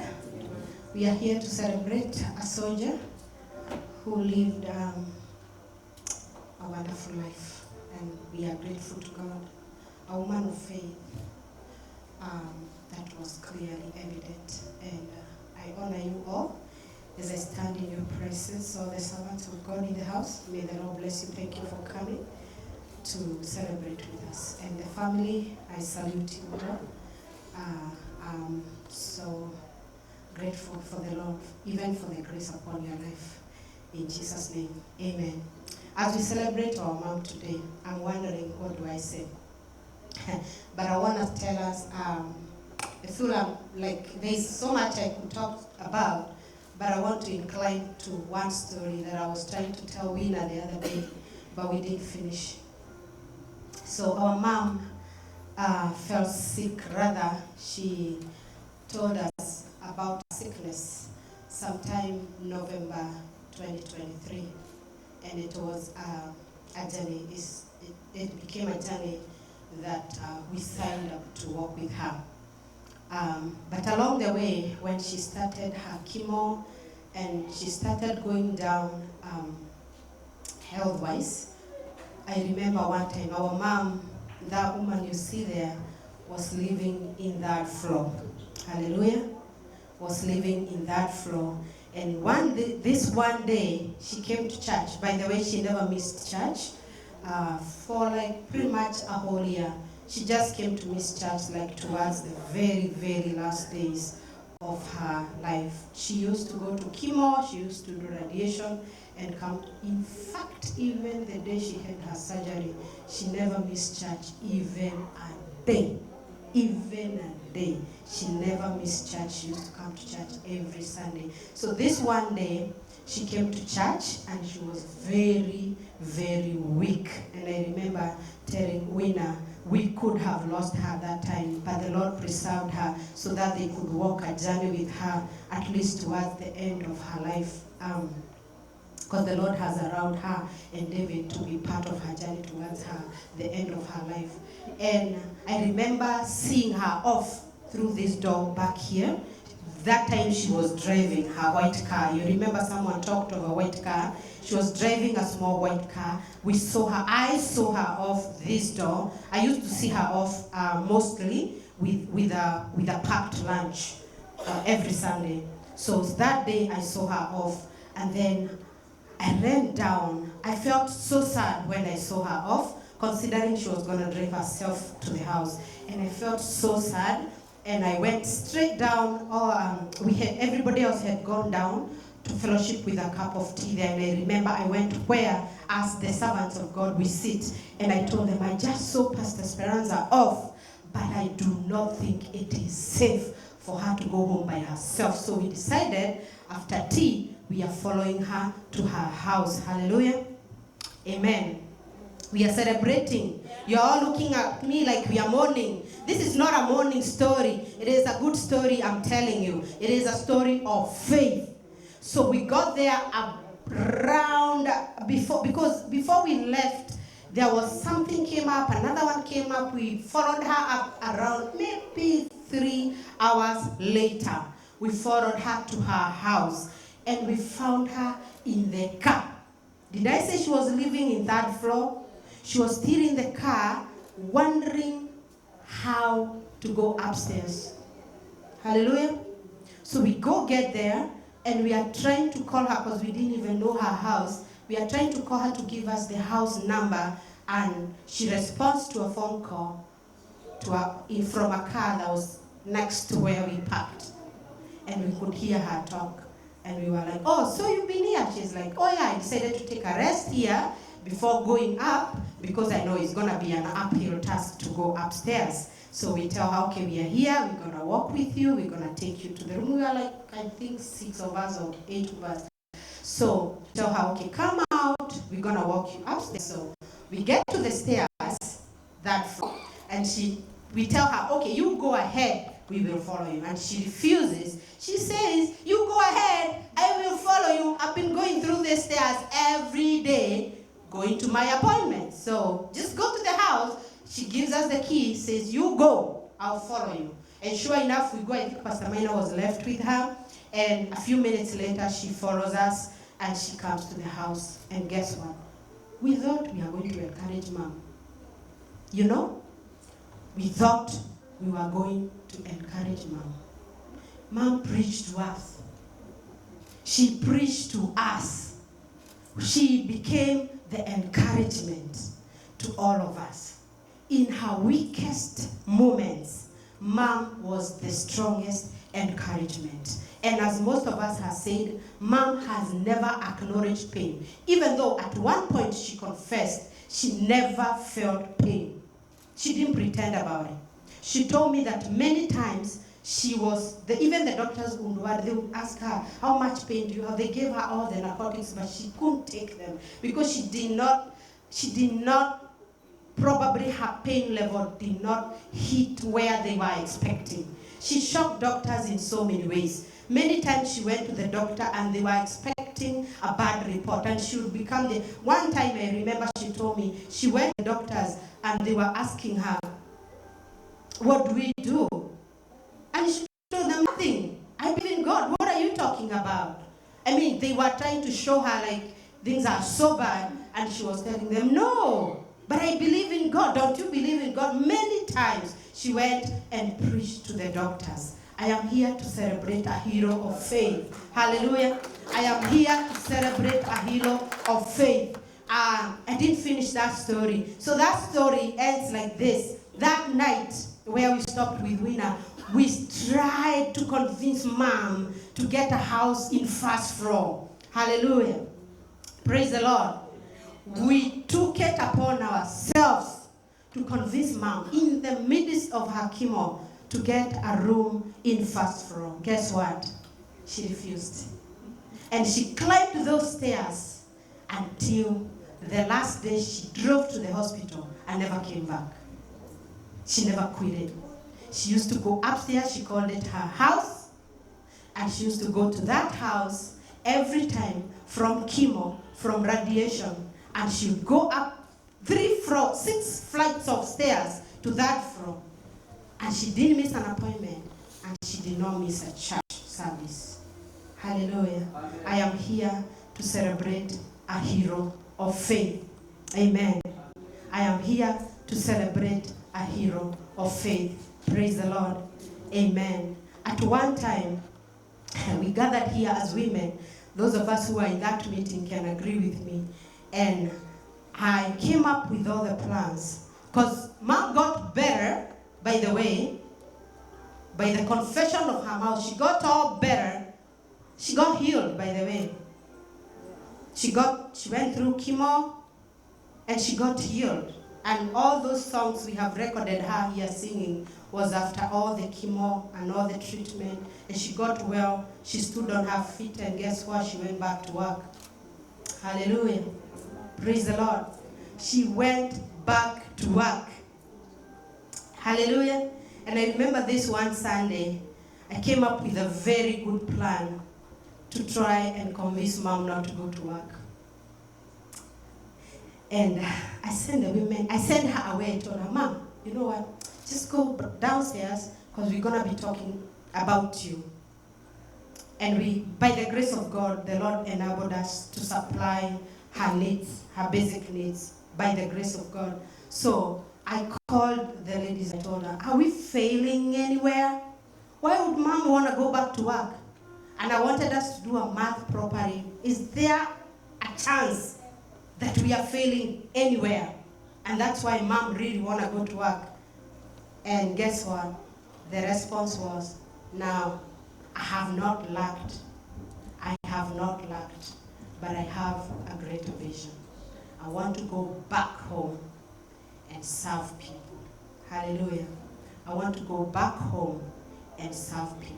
And at this point, she was trying to prepare for her last push to go back home and serve people. And guess what? We are here because our mom has gone back home, and she has called unto us all. She has summoned our hearts today because it is a service unto the Lord. May the Lord bless you. Amen. As we continue to celebrate this hero of faith. In Jesus' name. Thank you, Mom. Praise God, everyone. All pastors, the family, and everyone who's here. Good evening. I'm here on behalf of DRYC, that is Dominion Reconciled Youth Crew. Brian is one of us. And I can say we're nice because I don't talk age group. Yeah, and so I think when I speak here, I'll be speaking on behalf of every young person, because I believe we've all experienced Mama Speranza in the same way that I've experienced her. And I think a few things, and I think I'm going to give very personal experiences, because I think that's the best way to give, to eulogize someone, when you give personal experiences that you've had with the person, you know? And so for me, I think the first thing is just how she's a lover of people. And I think, as Brian said, and every young person George is here, like, every time, because she would sit right here where the blue jacket is, and every time after service, like, she would come, and before she gets to you, her hands are up, and she's like, oh, my daughter, how are you doing? Like, such joy. Even if you don't have, like, parents here, like, there was a motherly love with that hug, you know?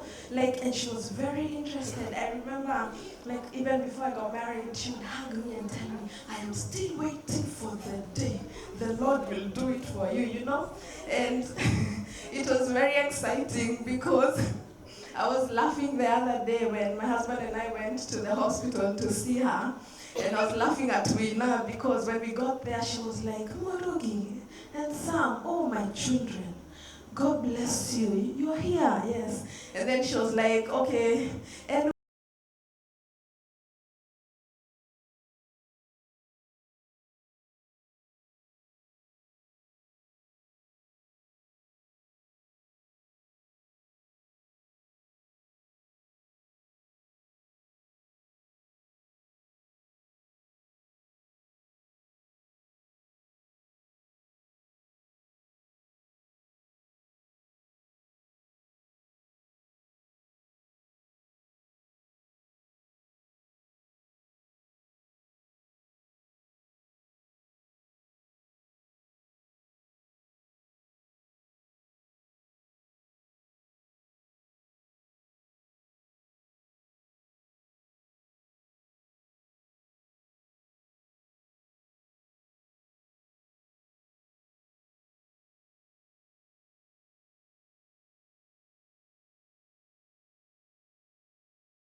Praise God Church.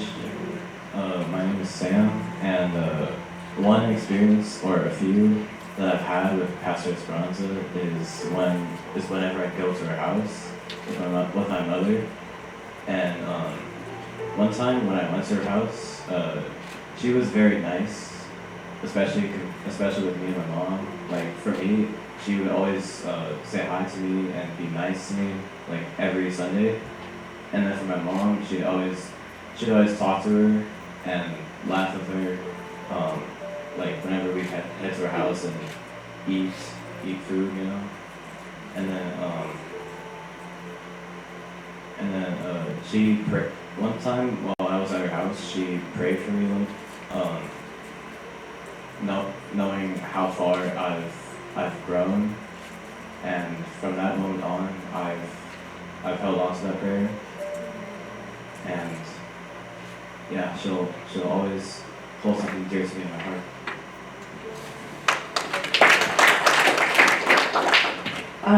By our speeches, I really hope that you guys can tell how much we loved her. She's always been courageous and she never talked about her pain. And yeah, thank you.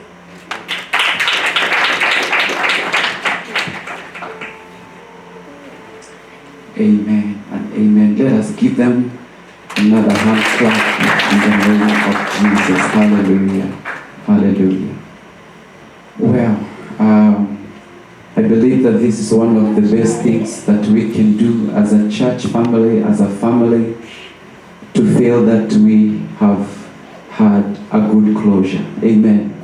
And it is important for us in the name of the Lord. Amen.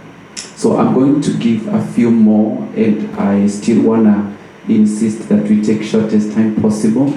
And I know that the Lord will help us as we do this in the name of the Lord. These are people who've walked very close with Mom's Speranza. They walked with her. They entered in her space even during the sickness, and they were there to support and to help in the name of the Lord. Especially have a lot of honor to this first one I want to call, because I remember when Mom started, was diagnosed with sickness. At that time she didn't have a roommate, and she was still looking for one. Amen. And we were praying with her to get one. But out of nowhere, she one day came and told me, oh, I got a roommate. Only to hear that the roommate is another mom that we love here. We honor, a loving one who purposed to come from her place where she was renting, and she came and roommated with her. Little did we know, it was through that transition that would become so helpful for Mom Speranza, because even as church, we were settled to know that our Mom Terry was in the house. Just the other day she came and she said that when our mom rested, and she now knew that she will need to look for another person or some roommate, and she knew that the house might become too much. She told me, as I was trying to settle down, I called my former house that I was, and I found that the room I had left 1 year ago was still waiting for me. And she was able to go back to that room because the assignment was done. And I told her, you are there, you relocated, you transitioned just to serve this woman of God. Allow me to call Mom Terry for just a few minutes to say something in the name of the Lord Jesus Christ. God bless you as you come. I just want us to give this woman a start of vision in the name of the Lord Jesus. Precious woman, we honor God for you, and we appreciate you for the work you did. Karibu sana. In Jesus' name. Praise the Lord, church. I give God all the glory and honor. Whatever good you have seen in me, it's not me. It is Him manifesting Himself through me. I was just a vessel. Praise the Lord. And that is the truth. That after finishing everything what God wanted me to finish, I just called the house and they told me, the room that you left is still there after a year. And I went, and that was that. Praise the Lord. So, I want to say about Mom Speranza, this winner woman. I just brought a little example to myself that you have a garden. Let's take for instance, you have a garden. When you go to your shamba, You take anything you want in the garden, you take the best. Whom are we shambas for? God. And God, so you know you have given beautiful, beautiful testimonies. Isn't it? Isn't it not God happy when He hears all what the testimonies that you have given? Even Him in heaven and angels, they are smiling and laughing and enjoying one as if you. So that's what God has done. He's also pleased with the heart and has taken one of His love. Bwana asifiwe.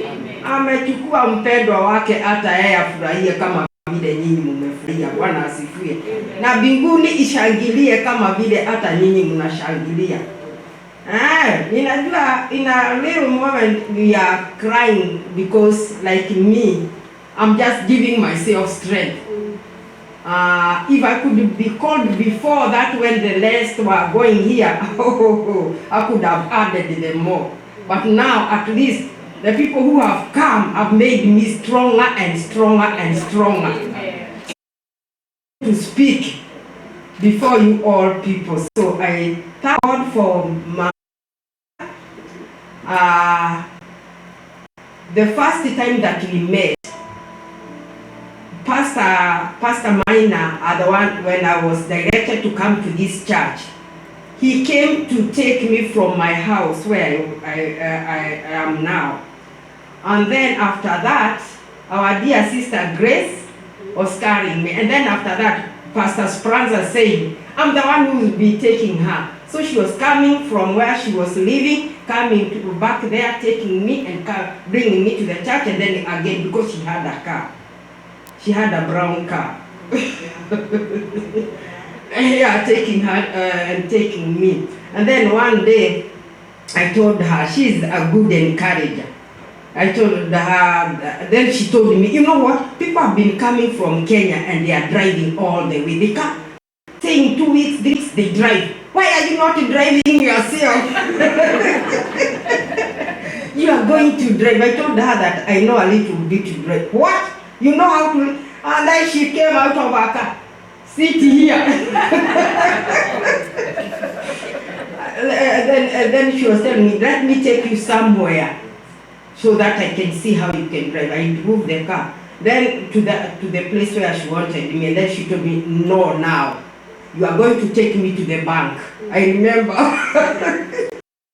So I'm saying that she is a good encourager. I could not be able to drive cars here because I'm seeing the way it's not like Kenya, how they are. But she encouraged me, she told me, let me tell you, from today onwards, I'll never drive mine. Saturday and Sundays, you are the one who will be taking me to the church or taking me to any place that I want to go. And that's how I came to be bold in driving. So, spiritually, physically, she was a woman of strength. And I knew, according to how you people are saying, you people even you don't know, I know her that whom she has touched people, families, because every now and then calls, I want school fees for this, not only her relatives, but people even outside. I don't have this laptop for a child, for my daughter uniform, what, this and this. Oh my goodness, even men saying that even churches, give us this, give us this. So let me tell you, amepanda, amefanyia Mungu kazi, Bwana asifiwe. Kwa hivyo yale tunatenda, yani ni yale Mungu yani anataka tutende, kwa sababu tayari ni mtu aliyemfurahisha Mungu kabisa. Surely, let me tell you, heaven is rejoicing. Heaven is rejoicing kabisa, kabisa, kabisa. And where she is in heaven, even if she's told to try a little bit and go back, that is history. Seeing there, no, a place of pain, a place of sorrow, a place, I believe that that's how it is in heaven. And so I thank God for her life, the way we lived with her in that house. I never knew that Even herself, she never knew that she had such a sickness. When we were with her, kuna kitu inaitwa Yohana Kikuyu. A boil, yeah. She was telling me that she had a boil. She knew it was a boil herself. And so always she was telling me, I'm praying against this boil in me so that it may come out. And then one day now, it's when she started going to the hospital. When it came out to be cancer, oh my God, we thought it was a boil. And then afterwards now, God gave me a mission of taking her every Monday to, what do we call it? Fred Hash. My brother is laughing and we have been going with him. Yeah, and he's never tired. Anyway, I've never seen somebody like you. God bless you so much. He's never tired. He never complained. Even when we stay in the hospital for quite taking a lot of time with the doctors, we were going there, say 10, and then coming back, it's very late in the evening, and God saw us through. After that, even in the times of the operation, I just took her to the operation. I took her to the operation, and I stayed there. And then the doctor came and told me, you know what? You go home because of such and such an issue that has happened. I called my pastor. Always because I know that they have been, you know, when you are under an authority, you have to tell the authority over you what is happening. So I always communicated with them. What has happened, I communicate with my pastor. Wakati waliambiwa lale, nikawaambia.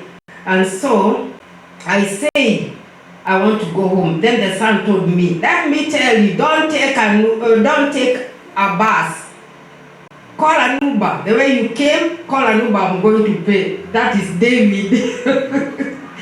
Praise the Lord. So I thank God for it has been, even if it has been a journey, it has been a journey surely. And at any time, I never saw her dead. And even I encourage now it's when I'm seeing Hajja. It means she died because I myself, I had fed myself. She has just gone home because there's something that I hate, like death.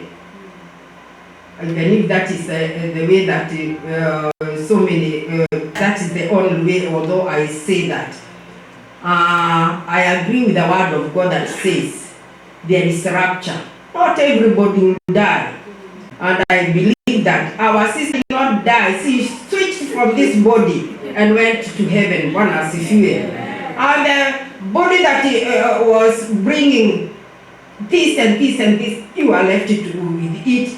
Go and take it wherever you want. One as if you were. And that's what we are preparing for it to be taken in the right place where it's supposed to be. But the honor of that place, hey, is rejoicing and singing before the Lord. One as if you were. So let us strengthen ourselves that God has done what is best with our sister. One as if you were. So I'm encouraging myself because I don't want to be sorrowful. And I want to remain with the image that I know. Because the last day when I saw her, it was on a Tuesday before she passed away. Before I was told she has passed away. Which of course now I'm declaring to myself that she went home to her Lord. One as if you were. She went home, she was taken by Jesus. An helicopter came. Hey, you laugh. A spiritual helicopter came and took her home. Not the physical maguta na nini na nini. Yake ni ya roho, wanasifiwe. So that is how it is. You know, Pastor, I have to encourage myself. It is an helicopter that took her home. Yeah. Huh? Not the ordinary, an helicopter from heaven. was assigned by God, go and take Speranza home. And that was that. One asifiwe. So I really thank God for God what God saw that I should do. Yani Mungu akanichagua nifanyike chombo chake cha kutimiza mapenzi yake. Bwana asifiwe. So I give God all the glory and honor that I was available and I was never tired, and we had lived together this way, day and night. We loved one another. And when I stayed to every evening, you know what? Before I go to work, because I always go on a Wednesday, I have to cook and make sure our fridge is well packed with the food. That when I go, she'll just take something what she wants, warm it, and go to bed. Warm it, and at the same time, the church was helping us with the porridge. That she would just wake up in the morning and put warm her food, warm her the drink, and go. So may God bless richly, mightily, even the church. The church has done a lot. And washo, Mungu awabariki. You might say that ni uji. What? Before the Lord is not that way. One asifiwe. And even our sister there, you left for me the job. You went for the first time. And then you left me the other portion of the job. But I give God all the glory and honor. Bwana asifiwe. So thank you so much. My sisters and brothers, God bless you. Please, may God fill you with courage, boldness, peace. Unaona ule tunashangilia sisi zote. Tafadhali muwe na record nzuri ya mama yenu kama vile mumetoa record. How will it be me? Yeah? It is your time to ask yourself, itakuwaje na mimi? Yeah? Because you have seen the record of your heaven is happy. And I'm telling you, nyinyi mnaona atukwenda nini? Yeye alikuja kuchukuliwa na nini? Na helicopter. Kutoka wapi? I wish you see in the spirit. You sit from heaven. Oh, na akakuwa what of you? Love God the way she loved God. Step a step forward. More better. Yani, now let's say the leaders, our leaders, our pastor will be happy. Kwa wale ametrain, wakenda hata zaidi kumuliko. Bwana asifiwe. Atakuwa amefurahi ya kwamba upasta wake haukuwa kwa bure. Even you people, you do exceedingly beyond what she had done. Bwana asifiwe. Yes, please, I'm asking you. In the mighty name, be strong, be courageous. David, be courageous. You, little girl, Winner, I'm speaking to Winner. Winner, be strong and courageous. Bwana asifiwe. Yes. And when you go home, hey, be strong. Declare, start speaking to yourself. I'm not going to cry. I'm not going to cry. I remember that's what I did when my husband went to be the Lord. When I was told after crying, I started telling myself, I will not cry. Because my children needed somebody to encourage. And they were healed so quickly because I did not cry that badly. So if you don't cry, you are strong, the rest of the people will be stronger than you. They will be strong and they will rejoice. Bwana asifiwe. And God bless you, family. God bless you, all of you. Bwana asifiwe. My name is Teresia Shushula, and I love Jesus Christ as Lord and Savior. And Speranza was my friend and a friend through Jesus Christ. Amenifundisha mazuri, ameniweka nguvu ya mambo mengi. Na Bwana awabariki sana. Bye bye. God bless you.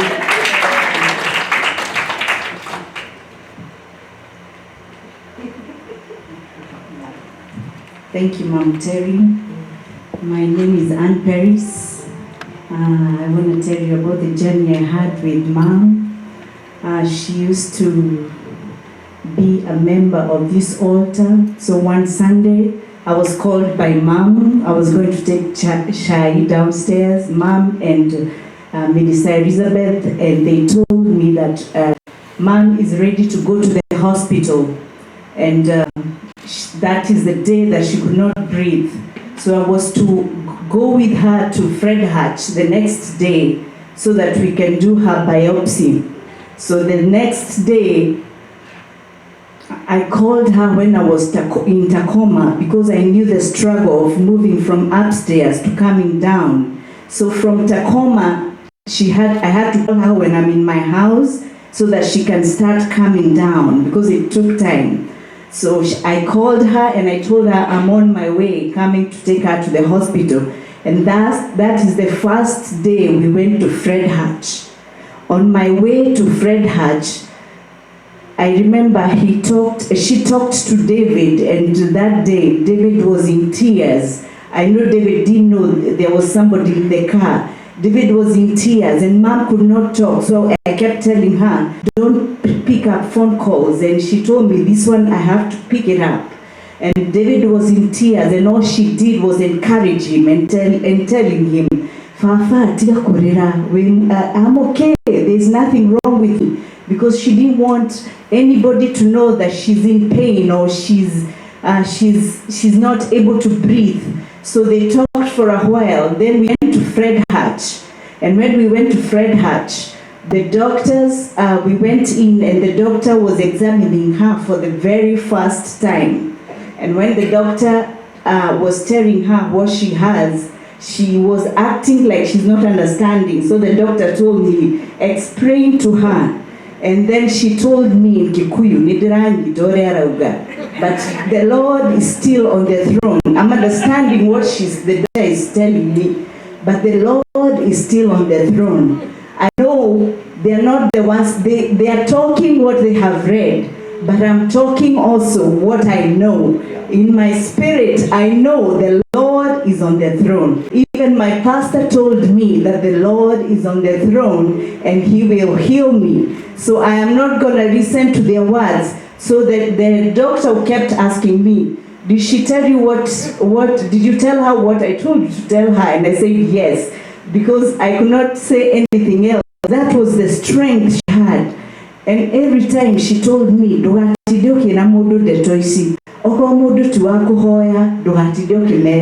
so she told me the only person she told me to tell was the wife of David. That one was the prayer. She did not even tell me to tell her. She told me, that one is my prayer partner. That one I can tell her. That one only. My children, I don't want them to know because they will worry. And I'm going to tell my pastor and the wife. Those are the only people that I want to know this. So the journey began. And that day, we went to get a biopsy. In the process of getting a biopsy, because it had gone all the way to the lungs, 2 liters of fluid were gotten from her lungs. And she started breathing better. And that's the way she started her journey. It was a nice journey, just going all the way down to Seattle with her. Early in the morning, as early as 6:30 to be in Seattle, and come back. And every day, Monday, Wednesday, Friday, and we'll go with her. And she would sing, and she would encourage me and tell me, God heals. You remember that in the Bible? And then she would sing this song,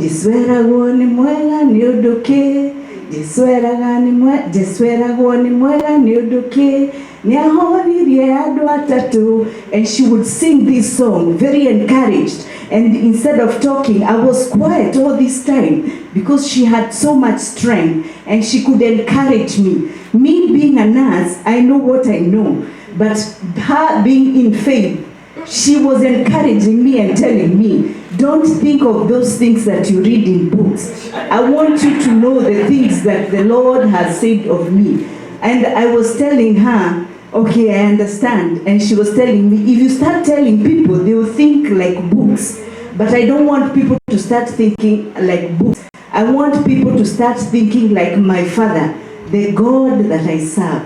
And that's the journey we had with our mom. I know she loved her children. I know she loved her family. She was especially grateful to Reverend Madenge for the journey where they walked together and for her enabling her to be in this country. And she used to tell me of her sister, Mary, and the way they used to walk together and the way they are friends. And she was telling me about the husband who takes her to the appointment when I was not available. And she was a warrior and she fought to the very last moment. And God bless you.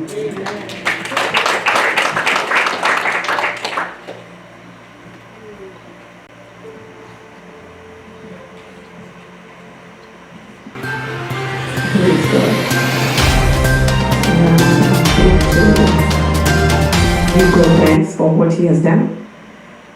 He's been so faithful, He's been so good to us. We cannot complain, just to stand here to give God thanks. Speranza, we connected when she came to this altar. We used to sit on the second row with her. And all the time that when she could come to church, she used to call me and to text me and to tell me that she was caught at work. So our relationship became more deep. And then even until the time this journey began, it began in last year, November. And she's been so good to us, and we love her. So one thing that I know that with Pastor Speranza, that she honored Pastor Minor very, very much. And all the time that we could talk through about this journey, she could ask me, does Pastor Minor know? Are you going to tell Pastor Minor? So call him and tell him about this. So she really, really honored you. She really loved you. And she really also cared about you. Remember that day when your car got burnt? So we shared, because that day she was expecting me to go there and to stay with her, but I told her we are going for fellowship. She kept on, I told her, don't worry about it, yeah, everything is safe. And she was a little bit worried and concerned, but she loved you so much. So the other thing is, I just wanted to thank you, friends, for being there for Pastor Speranza.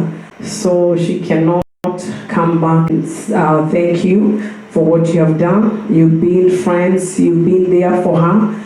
You've given her everything. You've given her your time. You gave her your money. We know she never lacked. For that 1 year, she never lacked. The church chipped in, the family was there. And we worked together with the family. And may God bless you so much, family. May God encourage you. I know it was not an easy journey, but God's grace was sufficient. So for us, we are so grateful to have Pastor Speranza in our midst in the altar. We know it was an assignment that the Lord gave us, and I'm telling you that the grace of God was sufficient. Through her journey that everybody took part. It was like a puzzle. This person was here, this person was here. I'm telling you, everybody, even if they will not come and speak, everybody was part and puzzle of this. So may God bless you so much. May God encourage you. May God wipe your tears. May God even see you through. And the other thing is, Pastor Speranza, we were close. She used to live 5 minutes away from my place. She used to call me, especially like when Mom Terry is at work. She used to go to work from Wednesday through Sunday, and she could call me. And then all the time, like I could see, she say, "Yeah, Grace, today you haven't even called me. Are you okay?" And then I said, "I'm okay. Yeah, I need this." And I used to drop her to her house. And as people have said, that this Mom Speranza, she was very, very, very strong. I remember most of the time I could go there, and then she was kind of weak, and I could tell her, "Give me your keys," and then I lock the door behind, and then I can come and check it. And she used to say, "No, I'm okay, I'm okay, I'm okay." And you could see her stand and then go open the door behind her. She was a very strong woman. She stood, she had faith. Yeah, so God gave me an opportunity to be with her at the hospital most of the time. I could go to the hospital twice or thrice. I could take meals. We coordinated very well with Brian and the family. She never lacked a meal. And I thank God, even some people in the church, they came for her. They used to call me all the time and ask me, Grace, do you want me to take some meal to Pastor? And then I knew this day she doesn't want to eat. She wants to do some uji. I know when she was at the hospital, I and Brian, we were making uji for her. And sometimes Brian could not be able to take breakfast. And then one day he said, okay, I told Brian, I'll make uji. And then I took Uji to the hospital. And then when she told me that she didn't want to hurt my feelings, but she told me, hey, Brian. So she didn't want to hurt my feelings that that I didn't do a good job. Yeah. But after that, I had to learn how to make uji. I'm not fan of uji, so I had to learn how to make uji. And even now, Pastor Dan can witness that I did a good job, didn't I?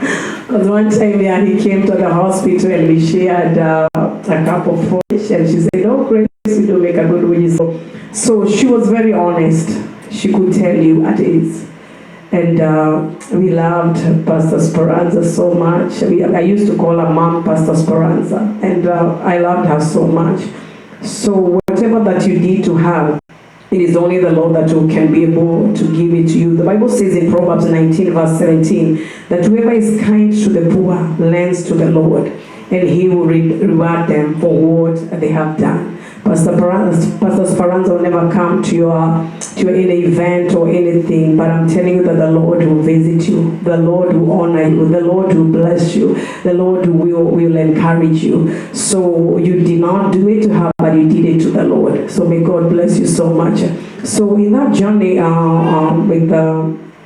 with Pastor Speranza is an opportunity that God had given us to serve her. Yeah, the Bible says in Galatians 6:10, therefore, as we have opportunity, let us do good, everyone, and especially to those who are of household of faith. As we find an opportunity, what we did, it was an opportunity. We found an opportunity, and we stepped in. We kept on saying when we were praying, Lord, this is not a burden, it is an assignment. So God gave us an assignment. And we really, really honored and we thank God because we know God is the one that will give us an assignment. As I come to finish, because I know much has been spoken, we cannot even preempt everything because it was so many years. I think we connected for almost 5 years. So I thank God for that. And yeah, God privileged me and to be there at the hospital during the days. And Pastor Speranza, this one daughter that she didn't like, that was a palliative daughter. So all the time, like, I could go there and I found her, she was like mad. And then I could ask her, what is it? And then she told me, oh, okay, I need a way Catalia. So I was like, who? So I could ask her, who? Who's your dad? And I could say, it's okay. Yeah, let's pray and let's continue trusting the Lord. She had so much faith. And she was really, really persuaded that not even death, not even the pain, and not even that disease that could separate her with the love of God. She pursued, she prayed, she believed. As many have spoken, have said, it is true. She never confessed where she was. It is not because that she didn't want to tell us and do what she was going through, but she had faith. She didn't want to amplify it. She didn't want to magnify in her spirit and say that this is what is killing me. But she had so much faith. She had so much faith. And we will truly love and miss her so much. So I remember one time that palliative doctor came, and the previous day she managed to convince her to sign some of the documents, like I don't know, the DNA. So when I remember we had conversation with now, she was telling me, I don't believe that's my mom. So can you try and I'll go and ask the doctor, did she sign it or doctor? So at that time I told her, you know what, at this point I can ask her because, it's much going on. But I thank God because the following day when the doctor came, I was there. And then the doctor was, she said, yes, I know, I was here, we had this conversation, and it was this and this. So for that time, I said, yeah, okay, she agreed about it. And then now the doctor started saying, so I'm here because you know about this journey. I don't want you to be in pain and all those things. And Pastor Speranza looked at her and that to breathe because that time she was having, she was using the oxygen. And she looked at the doctor and then she told the doctor, I'm not worried. I have Jesus. And then when the doctor looked at her and said, yeah, of faith. And then she said, no, I'm not worried. I have Jesus. So now the doctor was like convinced and I said, okay. So for me, because I know these things will escalate and she will not even agree. So I told them like, the son is coming tomorrow and you can have a conversation. Then the doctor said, I'm not going to be here, but I'll talk to my other doctor. So that's what happened. So so my Pastor Speranza, she went, Sunday she never complained about pain. All the time we went, she never complained about pain. So the day of Thursday, the 19th, early in the morning, and may God bless you, David. David used to spend the night, and during the day he used to work. And that morning we coupled with the winner, so I picked her up and we went to the hospital to take the breakfast. It was on Thursday morning around 10 a.m. We found David in the room. He was working. Mom was in bed, laying there. And when we went in, we said hi. She could respond and nod and tell you, ask her, how are you doing? She was saying, I'm okay. And we had time. And then now I remember that day, Wina walked out with David. They had to go talk something, and then I stayed with her. I had a good time with her. We sang, we prayed. I had a moment even to cry. I was like, thank God I had mass. She didn't even see my tears. But something came in my spirit, and then I was like, I kept crying and praying and singing.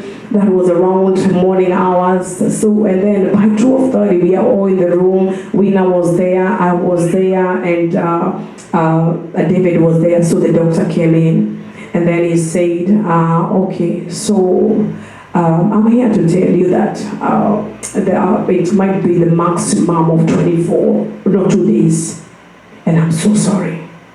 And I'm like, did I hear it well? And that day mom was responding. You could ask her, oh, okay, are you okay? Yes. Are you? No, I don't need anything. So she could respond. I was like, no, I don't believe it. Because I've seen people, dying, they don't this way. So, and then I remember I stayed there and much one, I went to run errands, and then I met David and I left. They were in that place, and much later, I promised them I'm going to come in the evening to bring dinner for them and to spend our time with them. So in the evening, when I came at the hospital, I found Wina, I found Pastor Dan, and we sat there, we were having fellowship, and after a few minutes, Pastor Dan left because he had spent a lot of time with Pastor Speranza. And then we were left with Pastor Mina and Wina. And by then, David had gone home to refresh and to come back to spend the night. When we were there, seated there and talking, Pastor Mina prayed, and then after that, he said, I have 2 assignments. I'm going to this place, and another one, I'll go to Olympia, so I'll excuse myself. So he left there slightly around 7 p.m. We were left with Wina. So on the left and sat on the right. When we were seated there, I noticed now the breathing has changed. And I told immediately when I called David. And David, by then he maybe had duty on because he was getting ready. So he didn't respond immediately.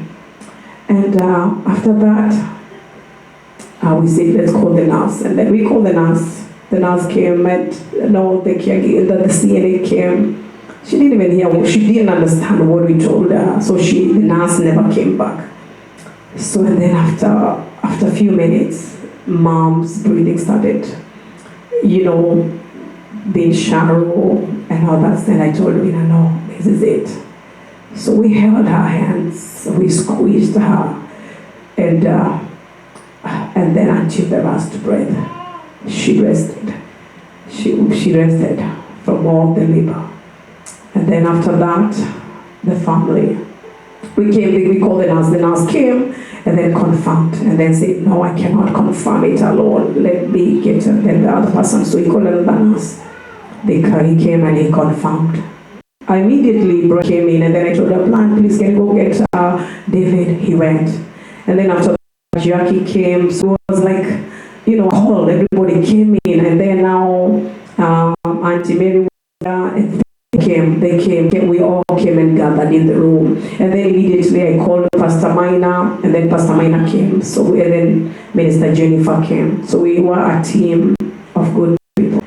And we started now celebrating the life of Pastor Speranza. It was a journey. The grace was there. God was with us. God was his people. And I want to say that the book of St. Timothy 4, verses, for I am already being poured out like a drink offering, and the time of my departure is near. I have kept the faith, no, I have fought good. I have finished the race. I have kept the faith. Paul came back home and said, well done, good and faithful servant. Did what she wanted to do. We can talk much about her, but we have people have spoken. Let us continue serving one another. We never know how long it lasts. As I conclude this, I know the time is much so spent. I just want to sing this short stance. It's about encouraging us people. Mana gereria iroge doine edana gai more veroine. Kukikagia modoka mwamurania mukagia nauge motika na tahu. Amen. May God bless you. Thank you so much. Amen. Hallelujah. You know, when we are celebrating the life of a loved one, we can go on and go on and go on until tomorrow. Hallelujah. But we have nothing to regret because this is just today. Amen. But we have a few things we need to accomplish today, and it is important before the time is much gone and some of us might need to go because of other commitments. I don't know whether Catherine Nyamo, you're here. Catherine Nyamo. Amen. Please, I want to request just take maybe 2 minutes and we will really appreciate observation of time. And then is Gladys Magali here? Gladys. All right. Just also after 2 minutes, and please promise me to take 2 minutes. At least we make sure everybody gets a chance. Karibu sana, Catherine. Bwana asifiwe. Asifiwe. Nimeokoka na Yesu ni Bwana. Speranza was one of my best friend because my son was the same school, David. And she's the one who encouraged me. You say, because actually, she lived the life that I almost lived because my husband died when my daughter was there. She was only 5. But I have lived about 21 years without kids. So I also brought my kids like that. Just the same way as she did. So when actually I had gone to see one of my cousins because I had a case in here, so I had gone to see my cousin there. Our place is far, and to go to court, you cannot make it from home there. So when I went, I met Speranza. Then he said, let me go and look for my cousin because she was working in a post office. When I went there, she had gone home and it was around 5. So she just told me, instead of just worrying, don't go at her home, let's go to my place. So she accommodated, and we went at her place. Then in the morning is the time she asked me whether we can go and check whether I can find an admission for my son, who they went in the same school with David. And I'm very grateful because even it was a bit far, but she was a bit near. Actually, she treated my son just like her own. She used just to take things and go and visit them even when I was around. So for that, I have just enough. Just for me.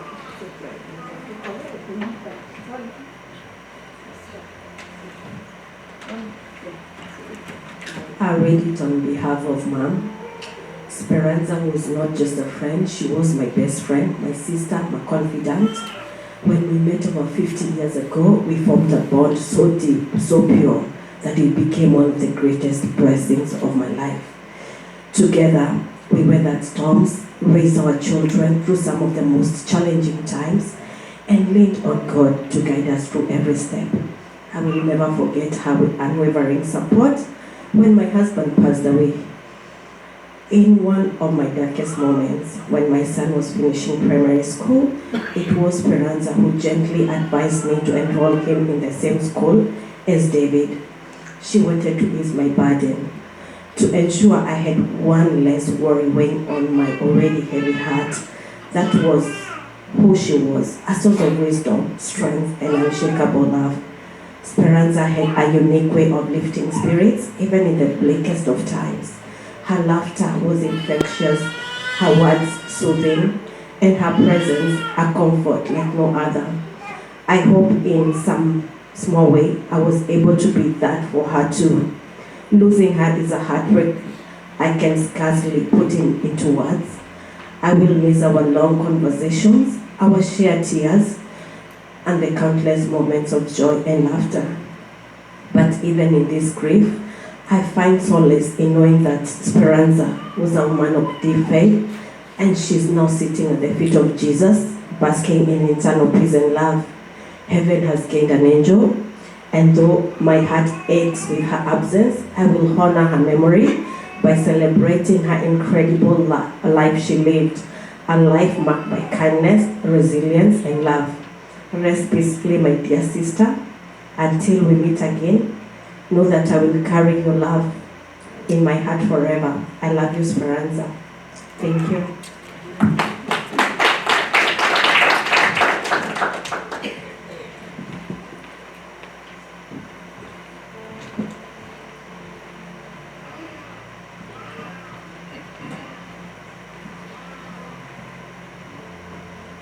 Bwana asifiwe.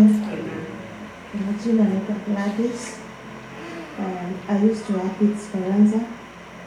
When she first came to Miralek, I was appointed to train her. And I've trained so many people, but I've never trained a person who was willing to learn, very obedient, and good in catching everything you tell her. Speranza was one of our friends in the Miralek group, in Miralek staff. Anytime Speranza finds you talking with another person, like you are arguing, even if you are just laughing, talking, shouting, she'll say, "Calm down, you kids, calm down. Amwoni shosho ako hapa, calm down." And then people will just laugh and start talking other things. So Speranza came to Miralek, and she brought a lot of peace in Miralek. I know about 3 people, I will say this now. My dear sister, we work with her, maybe she can find out. There are 3 people who never used to talk to each other.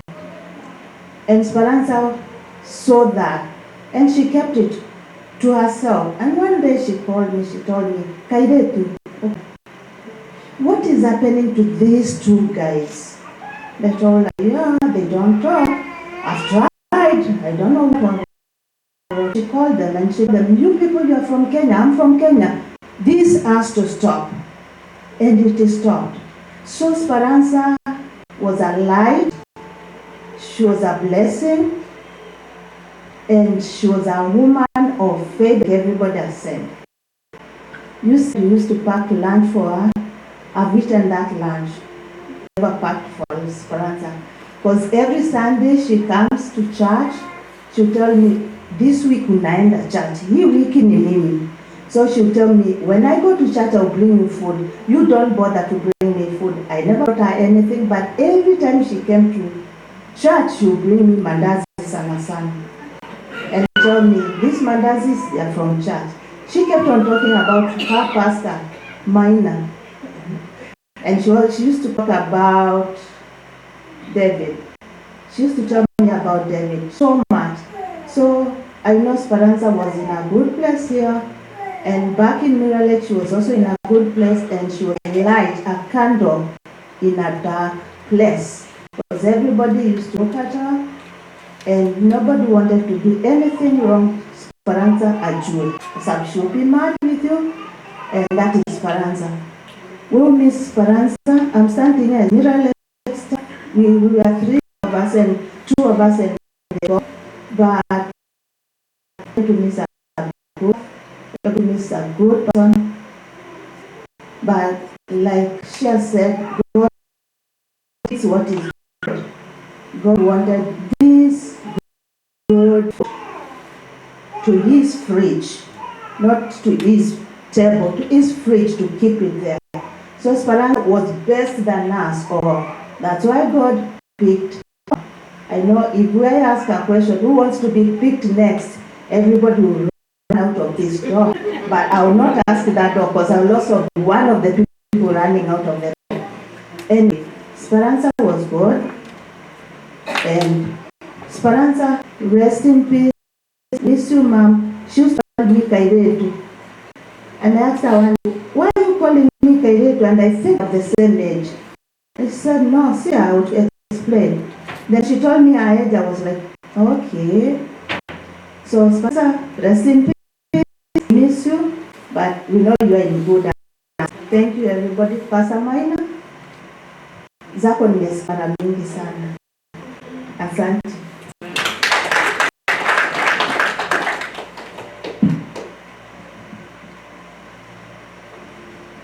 Wow, amen. That's the message of the house, that we carry the light wherever we go, in the name of Jesus. Hallelujah. I want us to change this, because I want us to enter into a moment where you can hear the story of our mom. And then after that, we are going to brace ourselves for a few other minutes where we are going to engage and hear the word. Amen. And know that we are going to be blessed in the name of the Lord. So for now, allow me to call our Pastor Patrick. I believe that he is going to help us go through the story of our mom Speranza in a short while, and we will be blessed as we listen to it. In Jesus' name.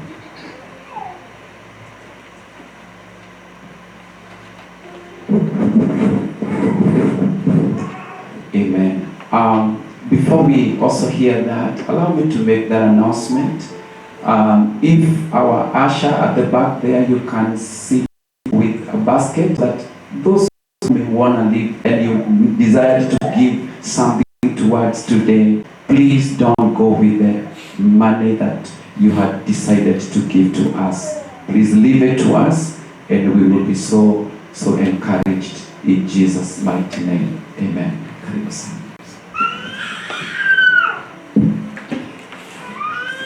So once again, we have the booklet, which is carrying actually the history and what could be captured about my sister Speranza. Just remember what Jesus said. Everything could not be captured in these books. So there's a lot. I'm telling you this so that now you can prepare. I want us to go very fast. Yeah, you don't have to worry about the first page. Come to page number 2. I stand before you to read the eulogy of my covenant sister whom we serve together, and I do believe we shall go along together for the glory and honor of the name of Jesus. You have something to tell me? Right. Let's start with the eulogy of early years. Pastor Speranza Wang'Ombe was born on 9th January 1956 to the late John Kerry and Justa Wamarwa in Rumaita East, Yeshugo Kirinyaga County. Speranza was beloved wife to the late John, used to call him my brother-in-law, Joe Wang'Ombe. She held a special place as a second born in the family of 10. In fact, we are 11. Stand to be corrected. Namely, Esther Wanjiru, Samuel Gash, Mary Waimu, sit and there, Patrick Mathenge, Lucy Gaturi, myself, Francis Njeru. We have a rich brother Albert Kaboro, Janice Kariuki, Dominic Kariuki, and Leonard Morigo, and Dr. James Monica, our last born. She was the beloved daughter-in-law to the late David Irongo and late Deborah Nyambura. Speranza was treasured as a sister-in-law to Peter Getonga, Mary Mwehaki, Sarah Muthoni, Ruth Adiko, Leon. She was raised in a strong Christian family where she was taught the values of integrity, hard work, obedience, generosity, and compassion, and empathy for all. You have the photo of my family, that's my dad, and Spencer during those years. So now, let's continue because of time. We are reflecting on Speranza's education. Pastor Speranza attended Rumaita Primary School, attended to the famous Giriambo High School, and sat her all the years. She later joined Mawingo College for her secretarial training. Speranza will be remembered for her high regard for education, which is marked by her perseverance to educate her children and to constant inspiration for grandchildren excel in education. Speranza participated in the education of many less privileged children in her area known as Monyange village up to the time of her demise. Then on page number 6, we are looking at the eulogy of Soldier of Christ, touching on the faith of the general who blessed her. Speranza gave her life to Christ in the year 1983. She was loved as a Sunday school teacher at Monyange Anglican Church in 1984. Due to her commitment in serving the Lord, Speranza was ordained as a pastor by the Global Worship Center in South Sudan in the year 2014. In her life, Speranza partnered with many ministers of the Word of God to establish and support churches in Kenya and South Sudan. As a pastor, Speranza served in the Jesus Victory Temple together with me and under Bishop Gatimu Kariuki Joe. In the last 6 years, Speranza has been a committed minister at the Dominion of Worship Tabernacle in Seattle, Urban, Washington, under Reverend Francis Minor. Mom served God with grace and humility in all her life. Straight away, we look at her married life. The late Speranza Muthoni was married to the late Joseph Wang'Ombe Irongo, and they solemnized their union in ACK Monyange Church in 1986. Together, they were blessed with 5 children, namely Mercy Wambui, John Kerry, David Irongo, Deborah Nyambura, and Sarah Muthoni, also known as Wina. She was a loving mother in love to Paul Gishoke, Carol Negi, Olene Chelono, and Paul Muthoga. God favored her with 15 grandchildren. Wycliffe Wang'Ombe, Justus Kehara, Rhonda Nyambura, Speranza Muthoni, Sandra Muthoni, John Mwangi, Sandra Mundi, Marco Wang'Ombe, Ellen Jo Wang'Ombe, Esperanza Muthoni, Natalie Muthoni, Chantel Nyawera, Rido Jo Wang'Ombe, Eli Kirei, Nema Alangendo, up there. Her great-grandchildren are Chantel Wamboi, Jaden Geshuki, Michael Duona, and Jude Githai, Lindsay Gathoni, and Megan Massa Wamboi. Speranza was highly dedicated to her family and loved them unconditionally. She is praised for her commitment to raise her children following the demise of her husband in her early 30s. Her fervent prayer, strength, wisdom, gentle whatever and guidance in bringing up her children and grandchildren in the nature and domination of the Lord, as in Ephesians chapter number 6 verse number 4, will forever be cherished. Let's look at now the aspect of his illness, and that should be, guess, the last one, okay? Speranza lived until November 2023, when she was diagnosed with breast cancer. She truly put up a good fight, gracious and strong throughout the period where she was ill. She was blessed to be attended to by a committed team of doctors and nurses at St. Francis and Friend Heart Hospital, the Courage family, and the Dominion of Worship Tabernacle Church family in Seattle. On Friday, 20th December this year, 2024, Pastor Speranza was called back home by her Lord and Savior, whom she devoted to all her life. In the word of Proverbs, chapter number 31, verse number 31 again says, it is, we honor our matriarch for all that her hand has done, her works bringing her praises at the city gates. In the book of Isaiah, chapter number 57, verse number 2 says, those who walk uprightly enter into peace. They find rest as they lie in death. Rest, perfect peace, our Made, Shosho, Maito, daughter, sister, aunt, friend, and woman of God. For your beginning was humble, your life was loud and modeled. Christ to us, and for this you remain in our hearts forever. God bless you. God bless you.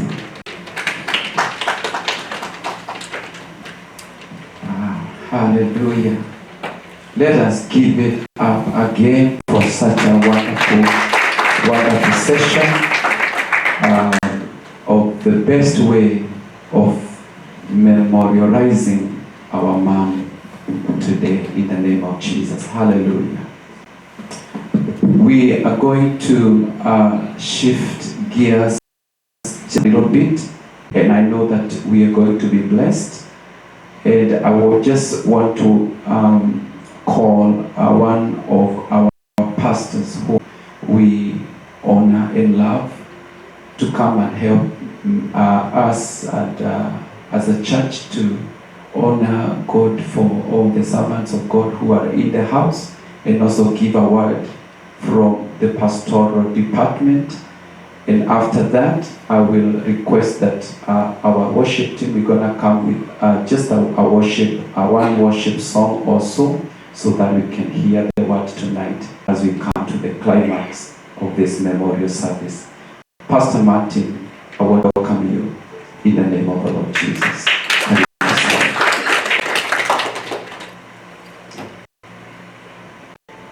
Amen. Good evening.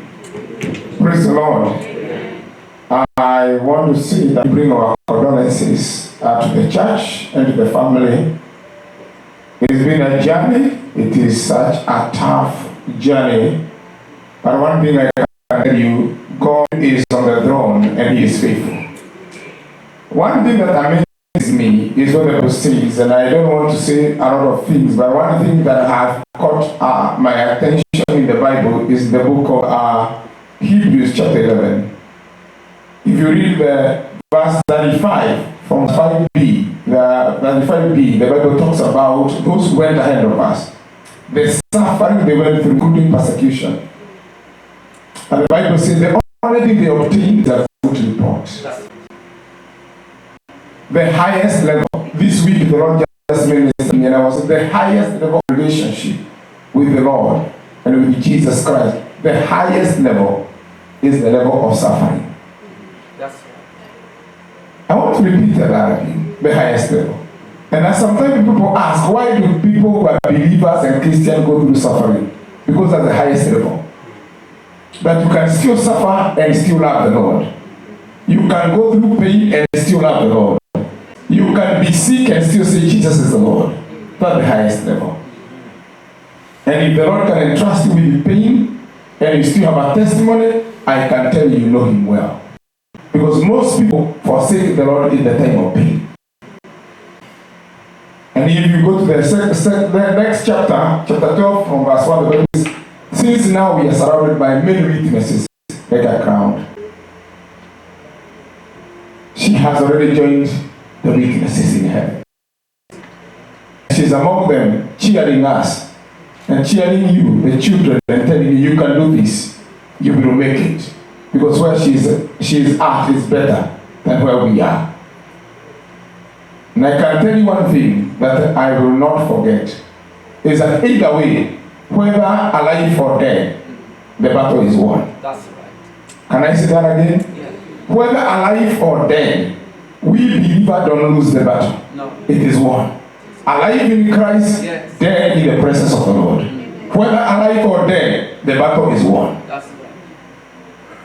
So as we celebrate the life of Pastor, I want to say that one thing. Sometimes I avoid saying the name because sometimes I am not sure that I will say it right. So if I call her Pastor, just be your. But I want to say this. As we are celebrating because we know the battle is won. She is in the presence of God. Pastor, you can worship tabernacle and also the family and tell you we are praying. Just as I don't know why the book of Hebrews chapter 13 now, we went to 11 to 12 now 13 verse 7. The Bible says let us honor our leaders who have gone ahead of us and after them and see the example they have set and the outcome of their faith. Yes. Now you can see the outcome of the faith of your mother. And the question I have for you is that can those children who come after you look up to you? Will you have a faith to demonstrate to your children that they can look up to you and say, see our father or our mother? That's right. Will you be imitated? The Bible says, imitate them because they have trusted God, and you can see the outcome, the result of their faith in God. Your mother has set the pace. Continue that gospel. Let your faith be seen by your children. Amen. And there shall be no gap. Even when you are gone, let there be a testimony that your grandmother and now you and the children to come, as it was spoken about Timothy, about the grandmother and now the Timothy. Will you be able to set that pace? It's a challenge. She has done her work. Now it is your time. Amen? Amen. Even us as believers. Yes. I don't want to say much. I just want to acknowledge all the pastors in the house. I see Pastor Kamau and his wife. If you please would stand and just say hi. If you can hand them over, let's appreciate them. Pastor Kamau and his wife, just say hi from Grace. Glory.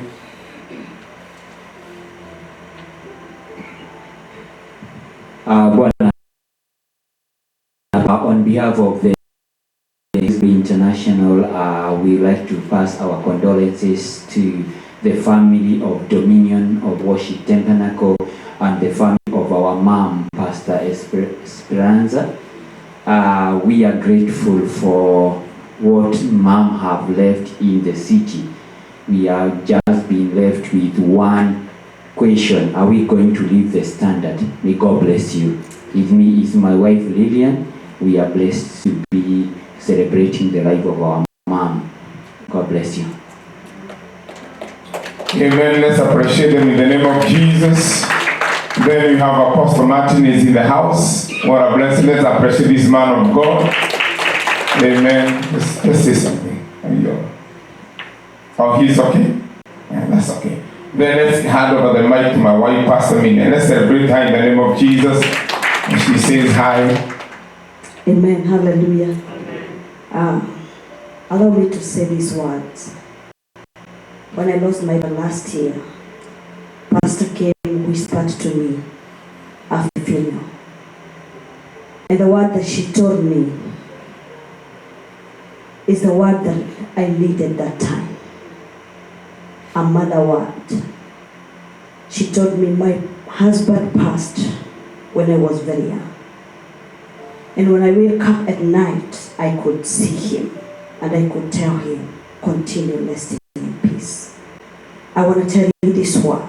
You'll be waking up at night and see your daughter, but be telling her, continue resting in peace. And for sure, those are the words that I needed to hear. I didn't know how that very much. I used to see her when I come to Dominion. But those are the words that have kept me going. So when we are sharing this mom, for sure she's a great hero. And I was feeling, don't ever withhold any word that is in you. It could be a push to push somebody else to the next level. And I'm here for real to celebrate this woman of God. God bless you all. Amen and amen. We came out of church very late and my wife said, we have to go. And I had to submit because she told me that the one that she received from Pastor, and I made it the name Speranza. Did I do it right? Yes. She said that word has kept her going. I can tell you. So I didn't want to go there. But I can tell you, we have run so much. Even when we lost our daughter after suffering from cancer, 16-year-old, I can tell you we have learned so much. We have learned so much. And we have so much faith in God. Right now we are closer to God than before. Because we know where she's at. Our 12-year-old gave a testimony the other day when we had a conference of the youth. And she said, I recommitted my life to the Lord. That's 12-year-old. Because I would like to meet my sister in heaven. You know, anything can be a push for you to move closer to God. And even if any one of you would have reached to a place where you want to lose your faith, just keep going. Because you'd like one day to meet with your mother. Because she's in a better place. Amen. I know they are Dominion of Worship Tabernacle pastors. I don't need to acknowledge you. You're already home. And we love all of you. We appreciate you. And thank you so much. God bless you so much. We are praying for you. Thank you.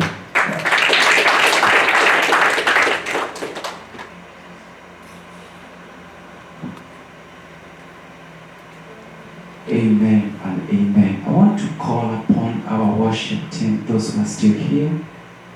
Let's do this because we are here. Amen. We're going to take very short a moment of just worship. Hallelujah. And after that worship, I don't know whether is Pastor Muthoni here. I'm not seeing him. Okay. All right. The Lord bless us so much in the name of Jesus. So after we finish that song, that worship moment, we are going to hear the word. And I know our daddy here, he will release that word in the shortest time possible. So I urge us not to leave before that is done, because after that we will be finished in the shortest time. Amen. So let's engage in this moment and we will be blessed. Welcome, worship team, in the name of the Lord.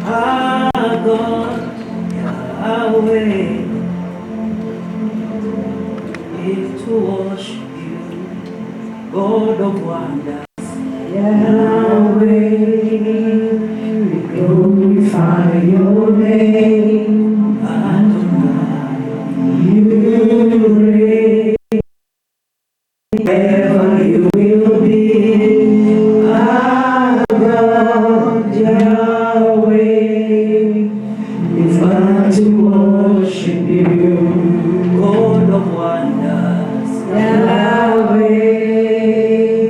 Glorify your name, Adonai, you reign, forever you will be, our God, Yahweh, we come to worship you, all the wonders, Yahweh,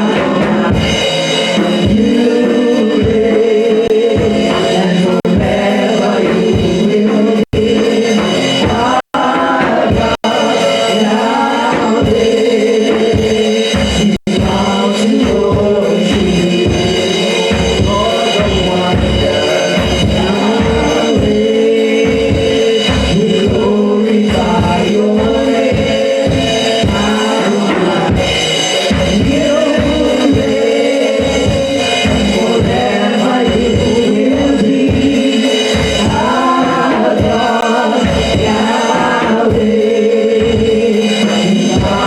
your name.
I say hallelujah. Come on, I say hallelujah. Come on, give God a shout of praise. Appreciate it. Because nothing can separate us from the love of God. Is it sickness? Is it affliction? Is it death? Nothing can separate us from the love of God. Amen. Take your seat in Jesus' name. Take your seat. I want to be very, very brief because there's a reason we are here tonight, and we will do that which brought us here in Jesus' name. Amen.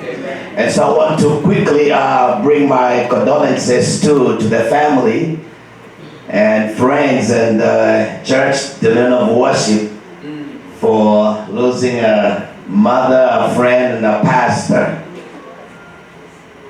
Some battles you have to heal. That's right. Amen. Amen. Some battles, there's no victory. Some battles you win by healing. Yes. And so my prayer tonight is that God will give you that victory on healing. Amen.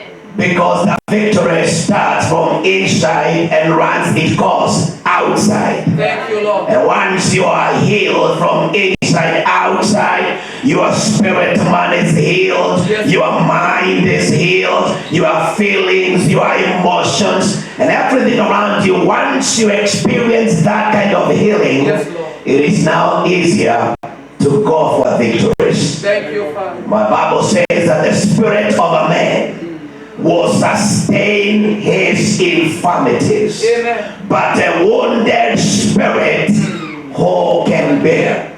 It is the enemy's plan to make sure that our spirit is wounded. Right. The enemy will do anything to make sure that you go through life with a wounded spirit. It's a spirit, emotions, feelings that have not been healed from situations and sufferings and agonies and anguish of life. And that is why when you hear me say tonight that sometimes in some battles, the greatest victory you get is healing. Amen. And once you get that victory, the devil's voice, yes, that once in a while would like to make you think that God is not as committed to your cause as he sure is, you are able to put a stop on it. So I pray tonight in the mighty name of Jesus Christ, that God with his immeasurable unlimited love will heal your heart and heal your emotions and heal your relationship and heal your feelings and heal you from inside out. So that ugly voice from the enemy will never find a space in your life. Amen. Amen. Listening to the testimonies and the tributes that you all gave about your mother, especially about your mother. Forget the rest. You know a person really is from the testimonies that come from home. Right. Amen. Amen. We appreciate your experiences with Pastor Speranza through church. Yeah. But I was listening to the tributes and the testimonies they gave about their mother. And I was coming close to wishing I had Pastor Speranza as a mother. I want that woman who follows you to Nakuru. Right. Yeah. Right. Amen. Yeah. Doesn't just follow to Nakuru, having prayed you through high school. Yes. That she prayed for you to get A's. You got to Nakuru. She comes to Nakuru not to fight you, but to pray for you and your friends. That's my God. The woman you want in your corner. That's right. That's Amen. Right. Hallelujah. Amen. Oh yes. And I was hearing exploits of faith. And listen, sometimes we have to stop measuring the exploits of faith. We've got to stop measuring breakthroughs based on our own understanding and satisfaction of what a breakthrough is, as it satisfies our earthly living. Because sometimes we quantify breakthroughs and blessings and miracles based on how well whatever that breakthrough is satisfies and satisfies our earthly living. My God. But there's a dimension of breakthrough and expert of faith that is left on this earth as a testament of faith. Yes, Lord. Thank you. That is what Pastor Marty was talking about. Yeah. That they went ahead of us, and all they received is a good report. Can I submit to your family that a good report is the highest dimension of breakthrough anybody who has the relationship with God can ever choose to attain? A good report with God is the highest dimension of breakthrough that any Christian living this earth would ever want to attain. Thank you. When one day you sleep and you close your eyes and you open your eyes in eternity and you stand before your eyes and you hear say, welcome. Yes. Good and faithful. Not old, rich, hard-working man or woman. No. Not wealthy, well-educated, beautiful, self-principled, this and that. When you open your eyes, because whether we like it or not, we will all one day close our eyes and we will open them in eternity. That's right. And we desire to hear Jesus Christ say, welcome home, good and faithful servant. A good report is the highest breakthrough that anybody who has a walk with God should ever desire to achieve. A good job is okay. A thriving business is perfect. A beautiful marriage has its own place. Yes. But a good report, not from men. From God. And I was hearing the responses and the answers that Pastor Israel. I mean, how do you tell a nurse who has spent years studying the books? Yeah. How do you tell a nurse to not think like the books? Yeah. Amen. Yeah. I mean, I say, I want that kind of a woman in my corner. Amen. Because people who have a walk with God, Yes, Lord. not people who are serving God. Because it's possible to serve God without a walk with God. Yes. So allow me to talk about people who have a personal, functional, verifiable relationship and walk with God. Such people have a dimension of faith that almost sounds arrogance. Yes, Lord. It comes out across as though it's overly dismissive and pride. Right.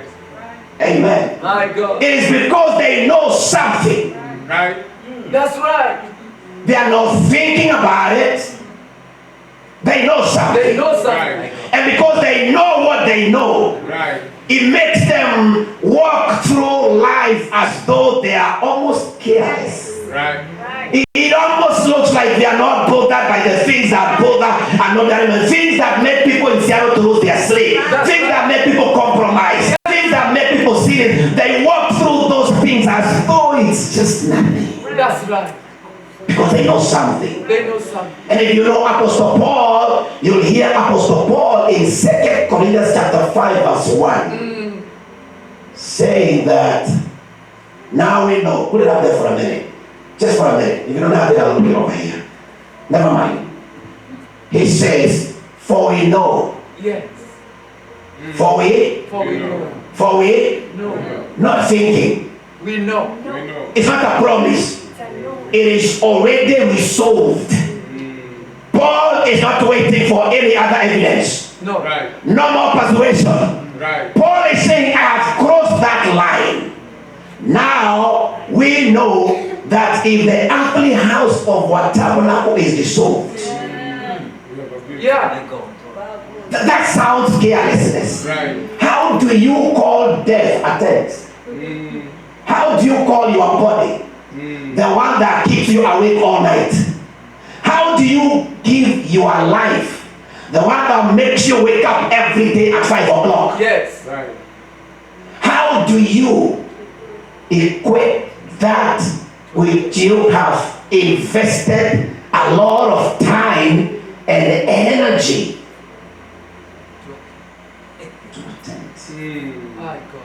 Could it be that Apostle Paul knows something that makes him or gives him a perspective of life and a perspective to life in a way that those who don't have a walk with God can only emerge in? That's right. It says, for we know that in the earthly tent that we live in, put ALT there for NIV. I'm going to show something there. And I'm going to read from NLT. It says, for we know that when this earthly tent that we live in is taken, and then in parentheses, it says, that is when we die. So he's saying that I know what I say, you think I'm careless. And I know that you think I don't put too much to what others worry about. Yes. Right. I know. So let me just make it clear to you what I'm talking about is that when we die and leave this body, he says we will have a house in heaven, an eternal body made for us by God himself. My God. See, when you're going through stuff in life, the most natural response, when you're going through pain in your body, Yes. when you're going through a sickness like Pastor Speranza was going through, what would and should preoccupy your mind as the only solution is earthly healing. That's right. And I'm listening to the tributes, and I'm sitting there concluding that this is a woman who lived her life aware that there is a tent and there is a house. Hallelujah. Don't you ever go through life one-dimensional. Yes. Because a day will come, you'll wake up, and you'll either face your tent or your house. I want to repeat that again, because we are not here for Pastor Speranza. That's right. We may be here because of her, but we are here for us. Right. Yeah. Amen. Amen. We may be here because of her, but we are not here for her. We are here for ourselves. She has crossed over from her tent into her house. And right now she is very concerned because some of us sitting here are very worried about the tents. She is very concerned right now. Yeah. Dominion of worship, there are some people that are so concerned about their tents. Right. But they hardly ever put time to focus on the house. If Pastor Speranza would say one thing to you, she would say, house. Yes. Jesus.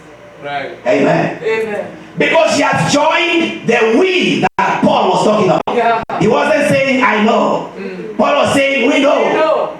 We know. Yeah. She has joined the we who know that even though they were limited in the tent, yes, they were struggling in the tent, yes, that they were yearning, the spirit, her spirit was yearning to be removed and released from the tent. And Paul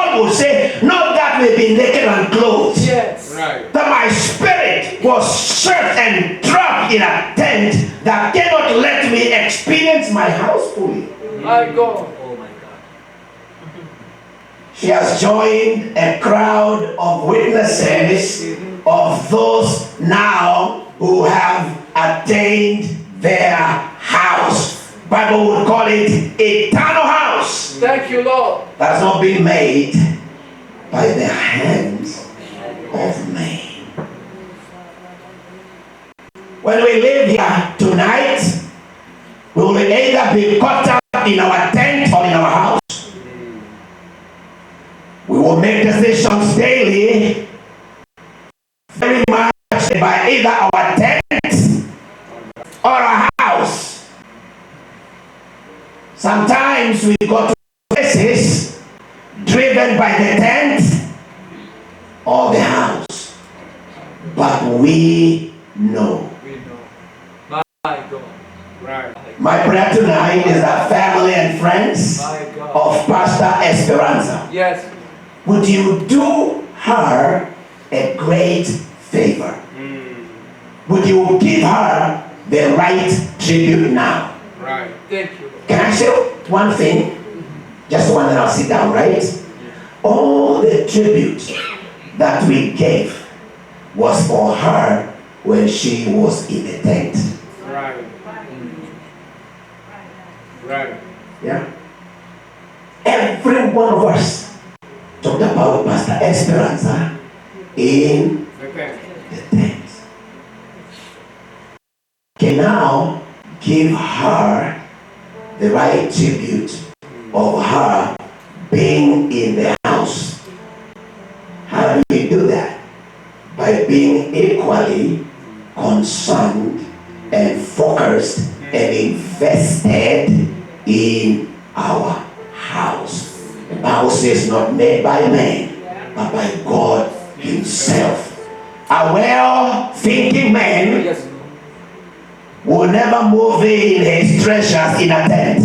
Yeah. Right. Yeah. Hallelujah. Right. I said a well-thinking man. That's right. They will never invest everything. I drive around Seattle, I see a blue tents. Yes. That's right. Because they are vulnerable. When you look at a tent, what you see is temporary. Right. Amen. Amen. It gives you a sense of temporary. Amen.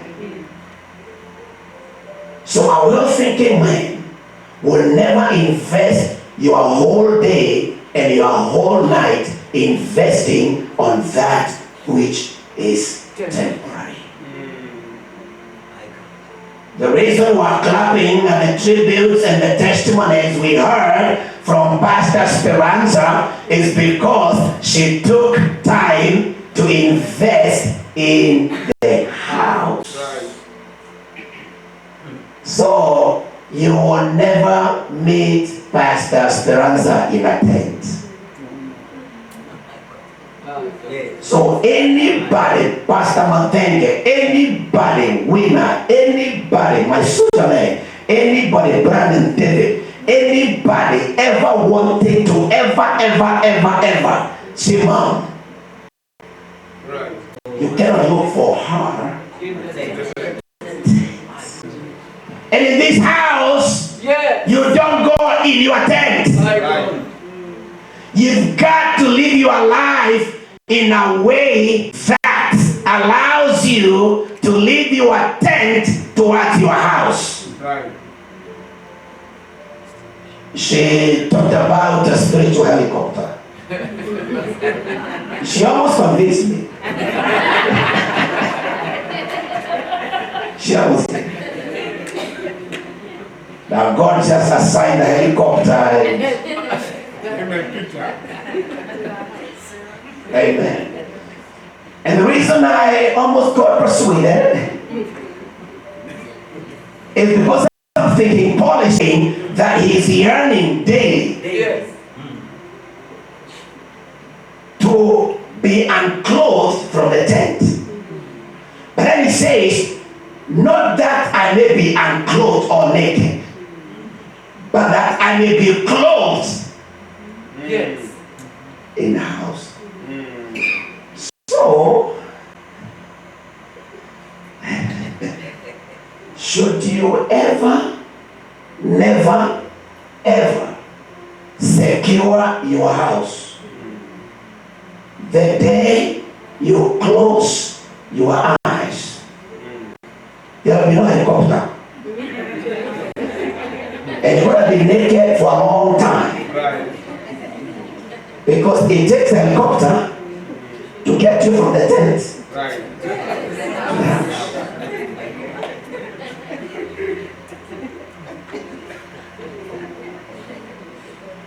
How do I know? My Bible tells me that there were two men. There was a rich man and a poor man. That the rich man died and he was, tell me so I sit down. You must know this. The rich man died. My Bible says, and he was buried. Lazarus died and was carried. Two people exited their tent. One buried. I'll be carried. That is helicopter. Absolutely. Amen. It's true now. He says that the rich man died and was not helicopter. Lazarus died and was carried. Abraham bosom. Helicopter. Amen. So now, jokes aside, we know. Amen. Now we know what? We know. That should your tent that you live in today, tonight, should that tent be dissolved or dismantled, I want you to hear the almost careless talk that Paul is using to address that which threatens and scares everybody on the earth. That we are going to put every money to stay in the tent.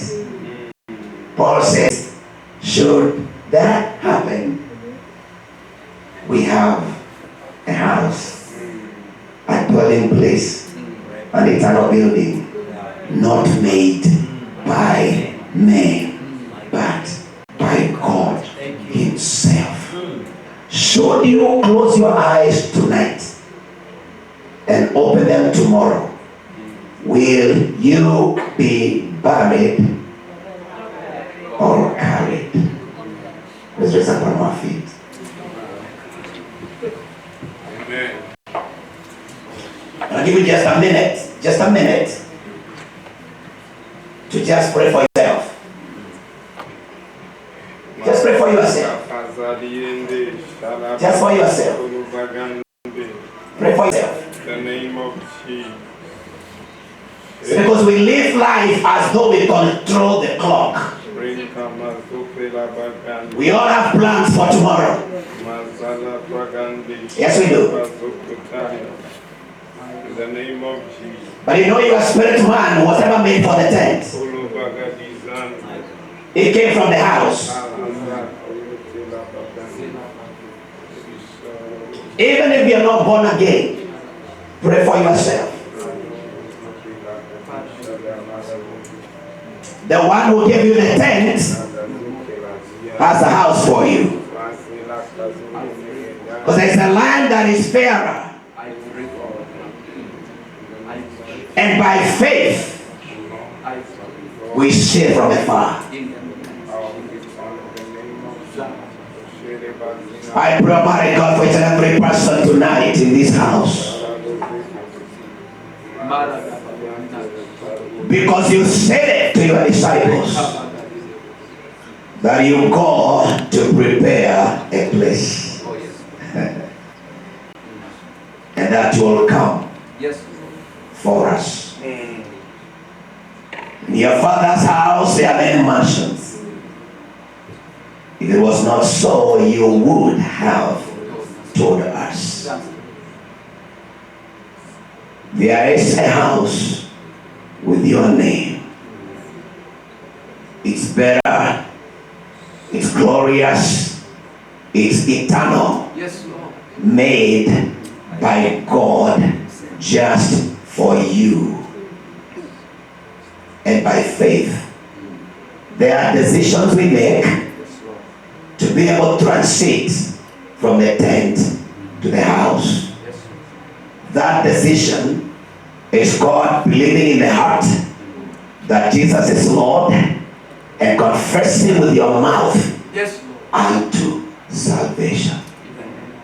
Without that, all our efforts, exploits, time, resources, accomplishments will be dismantled together with the tent. I pray, Almighty God, that you will hear our prayer, that you will rescue us, Almighty God, and lead us in that decision that makes us secure our house. Should we close our eyes and open them in a different realm, we will hear, welcome, good and faithful servant. In Jesus' mighty name. Come on, appreciate Jesus. Appreciate Jesus. Can we pray for the family? Please. I'm going to ask pastor's family, just come. Amen. We want to pray for the peace of God. Come on, right here in front. Brad, this is your house. Show them how to walk across. All the way. Amen.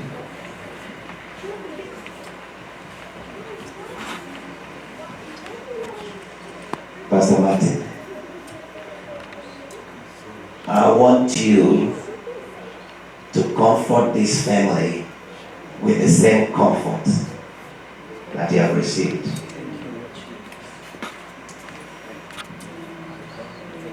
Amen. Amen. As we wait for the others, actually that's what the Bible says. Comfort you one another with the same comfort that you have received. Let's join our hands as we pray. Oh, come on, come here. Just join your hands.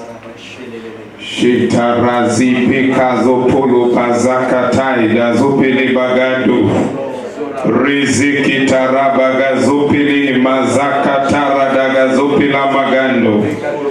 Rizitira kazopina agarato sitiriba mazakataya nagadaya.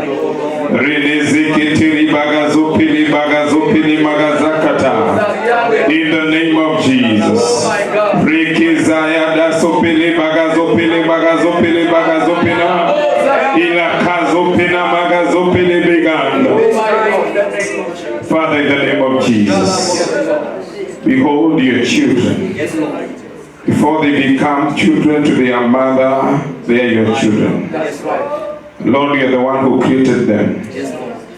Lord Almighty, we want to commit them unto you because you know them and you love them. Lord, at the passing on of their mother, of their sister, Lord, I pray that you be their comforter. Be by their side. Give them peace, oh God. That peace that passes all human understanding. To reign in their hearts, in their mind and their soul. In the name of Jesus. In the darkest hour of their lives. As they wonder, where is our mother? I pray that God, you shall appear to them.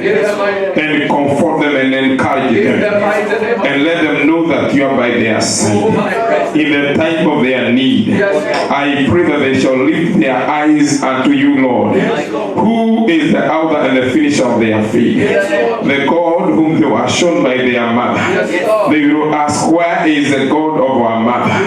And you will appear. As you appeared, O God Almighty, to Elisha, when he cried and said, the God of Elijah, where are you? I pray that the God of their mother will appear and reveal himself unto their lives, O God. in the name of Jesus. There shall be no gap because your presence will be with them. And Lord, you shall walk with them and be their God. I pray that the light and the lamp will never go off of the gospel in their lives in the name of Jesus. And the path they have been shown to walk with God and trust God, they shall be there forever and serve you all the days of their lives, even their children to come. In the future, I pray that the faith of their mother will be passed on, oh God, unto their children in the name of Jesus. We thank you, Lord Almighty, because it shall be well with them. You shall give them peace, comfort, and the joy of the salvation, and they will know that you are by their side. Remind them that their mother is in a better place. In the name of Jesus. And we pray today, may her soul rest in peace. And may they be comforted by the knowing that their mother is in a better place. And may they desire to be in the same place when their days has come. In Jesus' mighty name we pray. Amen and amen. And so, Father, we want to thank you again for this precious family. We give you praise because of their lives. And we thank you, Father, because even from now henceforth, they will be carried by you.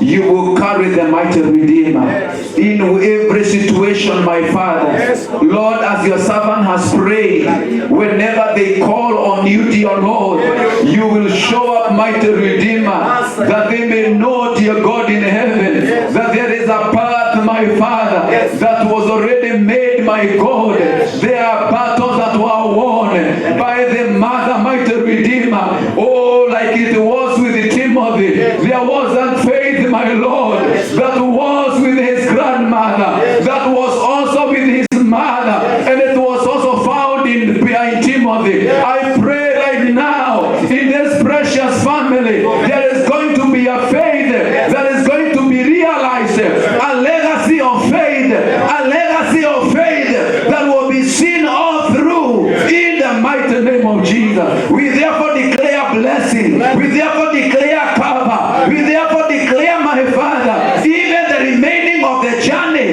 they are covered. They are covered. They are covered in the name of the Lord Jesus. And we declare that none of them, my Father, will see, my Father, this day before it's time in the name of Jesus. Therefore, we want to declare they are safe and they are secure. And every time they remember of their mother, may they remember of her legacy of faith. We give you praise and we give you honor because, Lord, you have comforted us. You have comforted the church also. And we pray even for the remaining time, even the journey in Kenya, we declare it shall be a success. Even the traveling, my Father, we sanctify it in the name of Jesus, and we declare there will be no hiccups, my Lord, until she is laid well in her resting place, my Father. We secure everything, oh God, and we declare your peace will continue to rule over this family. Father, we thank you, and Father, we honor you, and Father, we magnify your name. And now we commit all things to you. In the name of the Lord Jesus, do we pray and give thanks. Amen. Amen. And amen. And amen. And amen.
You are watching Pacific Waves Television, USA, a place of nourishment.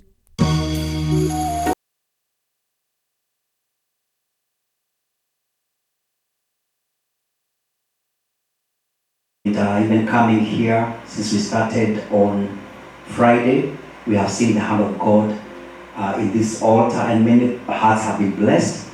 We also wanted to appreciate the family cooperating us to be part of your family in this time. We want to thank our God.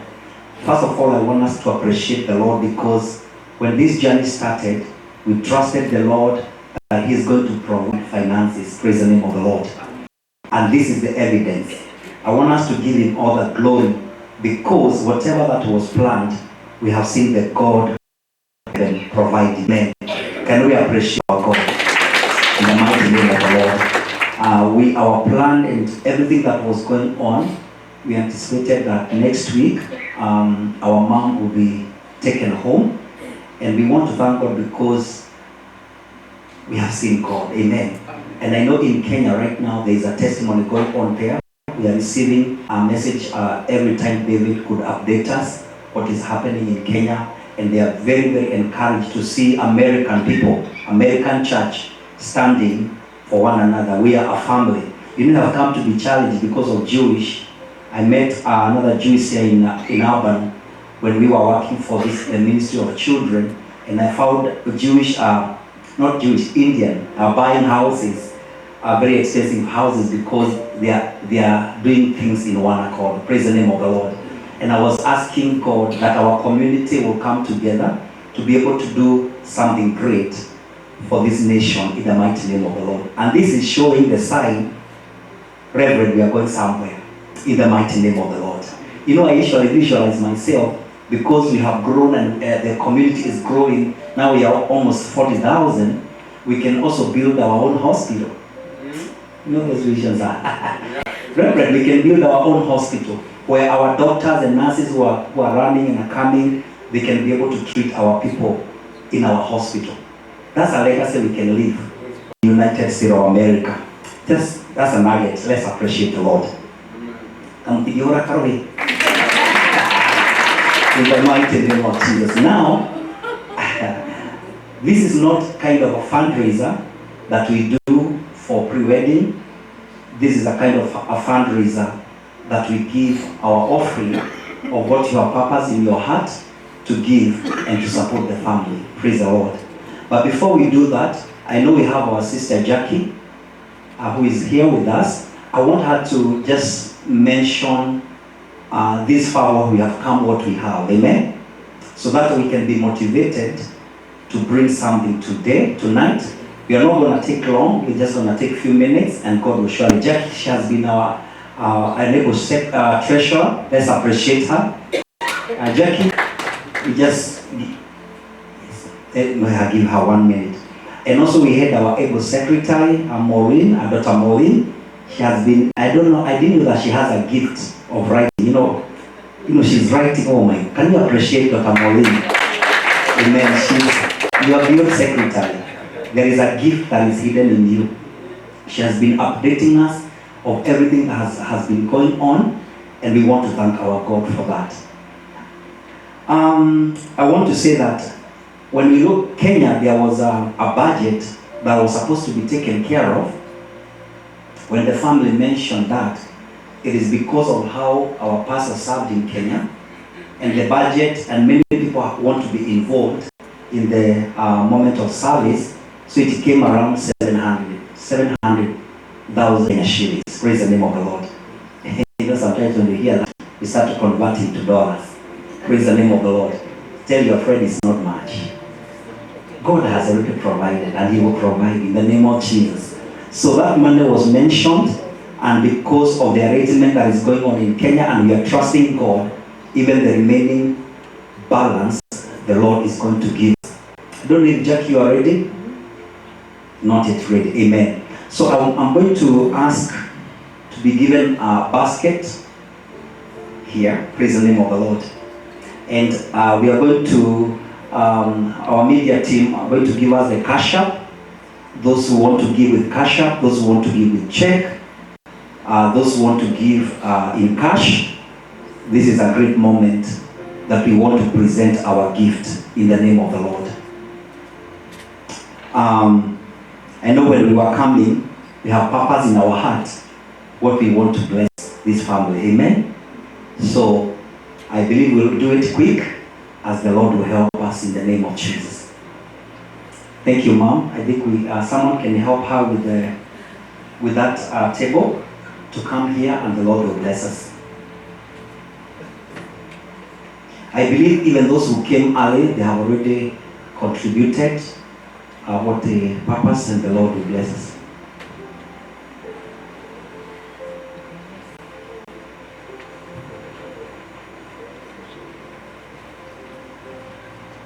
Yes, you can begin to bring what you have purpose in your heart. I know since we started, some have already given even more than we could imagine.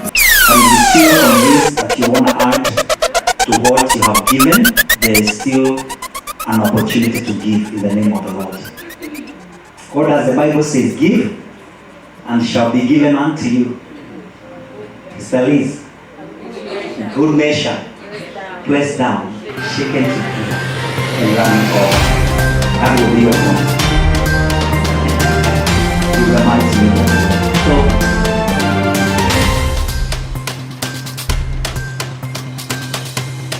And as we give, David, I don't know if you have a word for Kenya. As people, I know right now people are trying to organize themselves. Yes.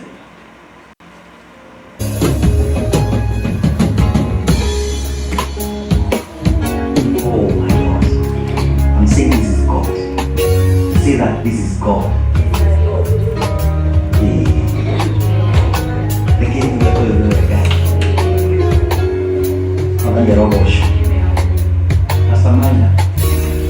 Praise the Lord.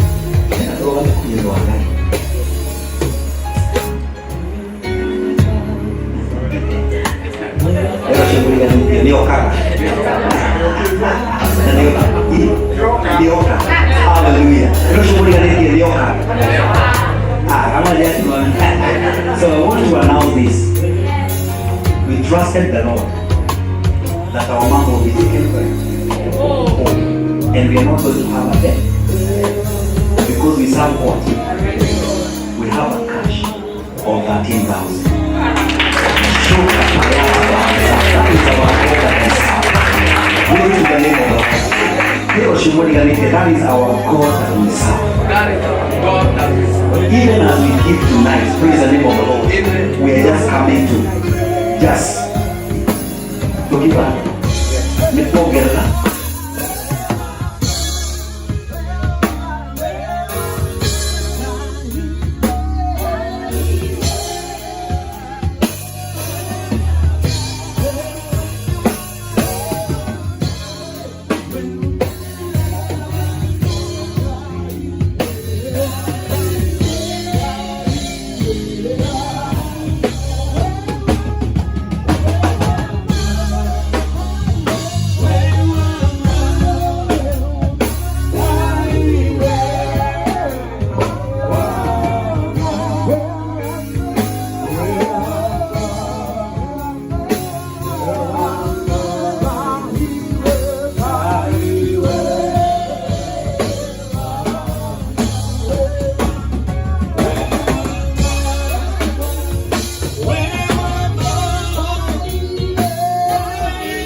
Thank you, David. God bless you so much. Have we given all?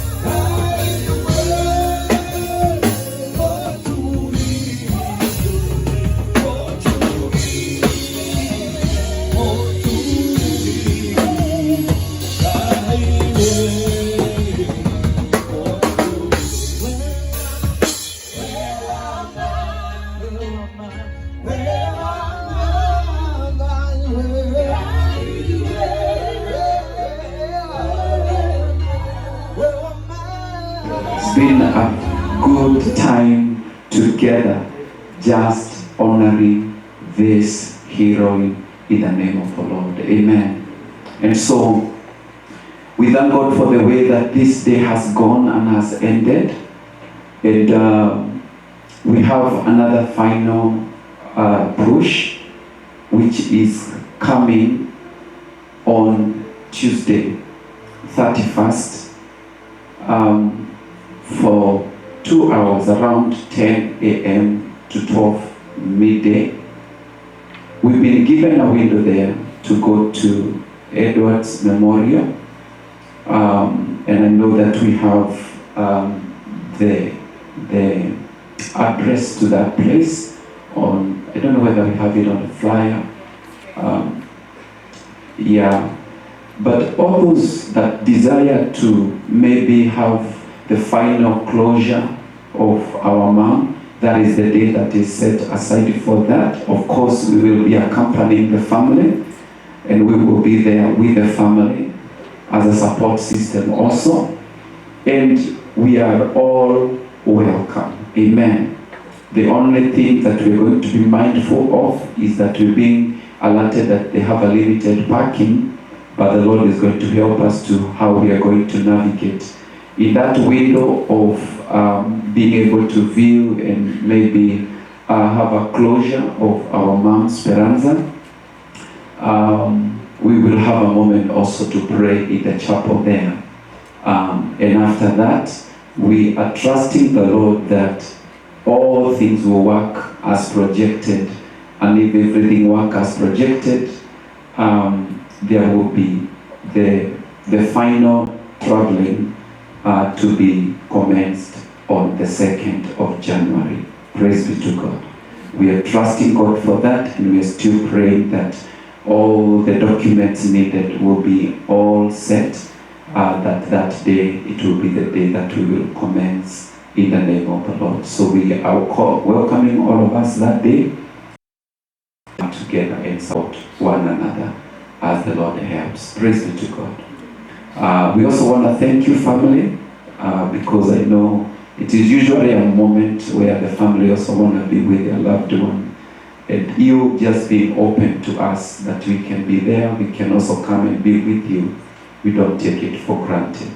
We appreciate and we thank God for you in the name of the Lord. Praise be to God. Allow me to thank God for my daddy here. Thank you, Apostle, for agreeing to come. This is the man I called when I was still in hospital. I was called back to the hospital that very night on Thursday, 20th. And I went back. And when we had prayed and I told God, thank you, sometimes you don't know what else to do. As a man of God, there you are, always looking at you. But I thank God I have a father. And I called him, and I told him what has happened. And I thank God for the support. And thank you. And even when I reached out for him coming today and be with us, he did not even say anything. He said, I'll be there. Thank you for your sacrifice. We are really honored to have you. And just to know you are there right behind us, it is a great encouragement. Thank you, Daddy. I am grateful in the name of the Lord. This is my father, because I know that I am what I am today because he stood and he carried me when I needed to be carried. Praise be to God. So God bless us so much as we come to the close of this meeting today. I want to call Pastor Grace to come and help us to declare the final prayer as we end this day today in a brief way, and we will be blessed in the name of the Lord Jesus. Karibu sana as you give us the benediction of tonight. In Jesus' name. Karibu.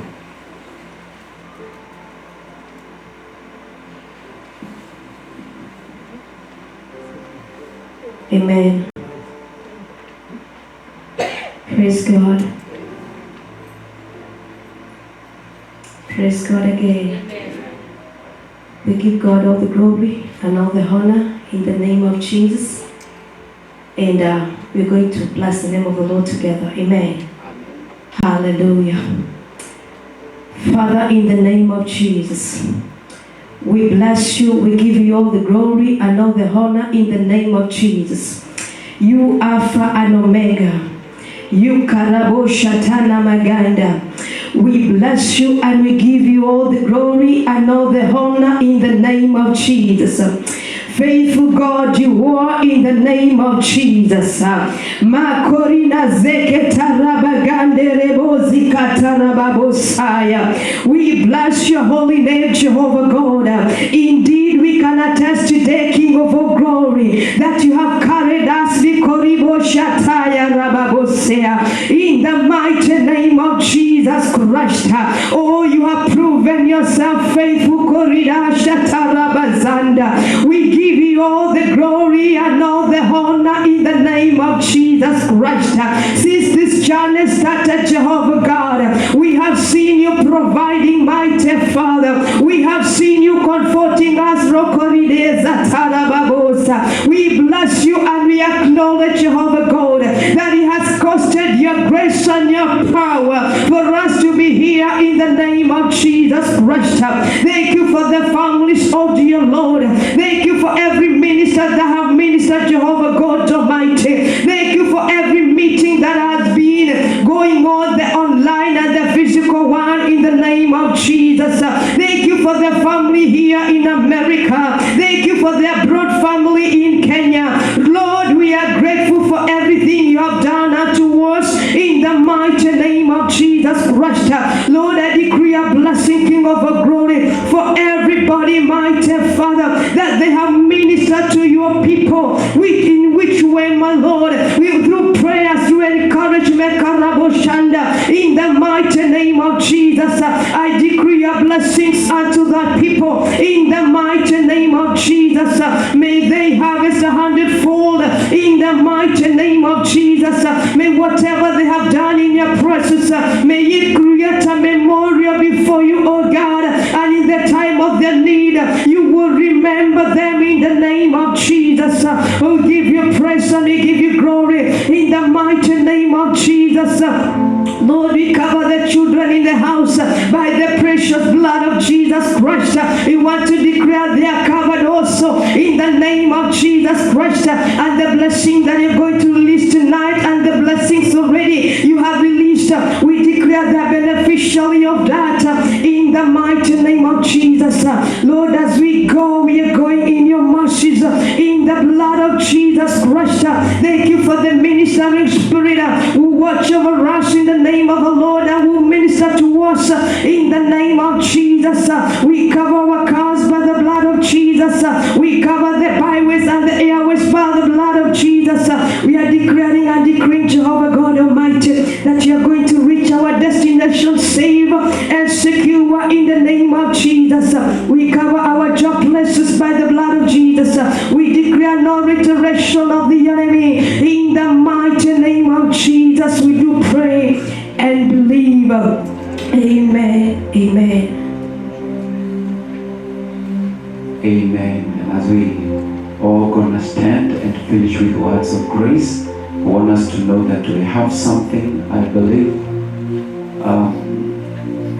Do we have something? So please let us not go right away. Let us fellowship with our cup of tea together, and we will be blessed mightily. Amen. Hallelujah.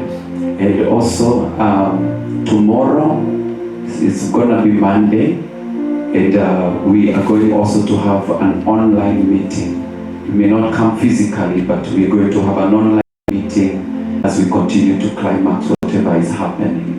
And we will see how things will flow on Tuesday, and we'll give more updates as we move on. We thank God for the way He has carried us all this through. Let's hold the person next to you as we all stand up. And I want us to wish one another the words of grace. Now look at your person and tell them, now may the grace of our Lord Jesus Christ, and the love of God, and the fellowship of the Holy Spirit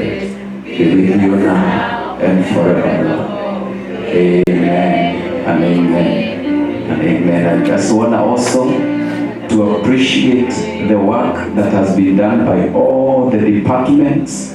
I have seen them work tirelessly. God bless you. I also want to thank God for the one who was helping us to streamline. You know, it was beautiful. Thank you, Prestige Kiari. God bless you so much for the good work done. And our son here, it always amazes me when I see you walk around. You have a grace. May God continue to support you and to elevate you. In Jesus' mighty name. God bless us so much. In Jesus' name. Amen.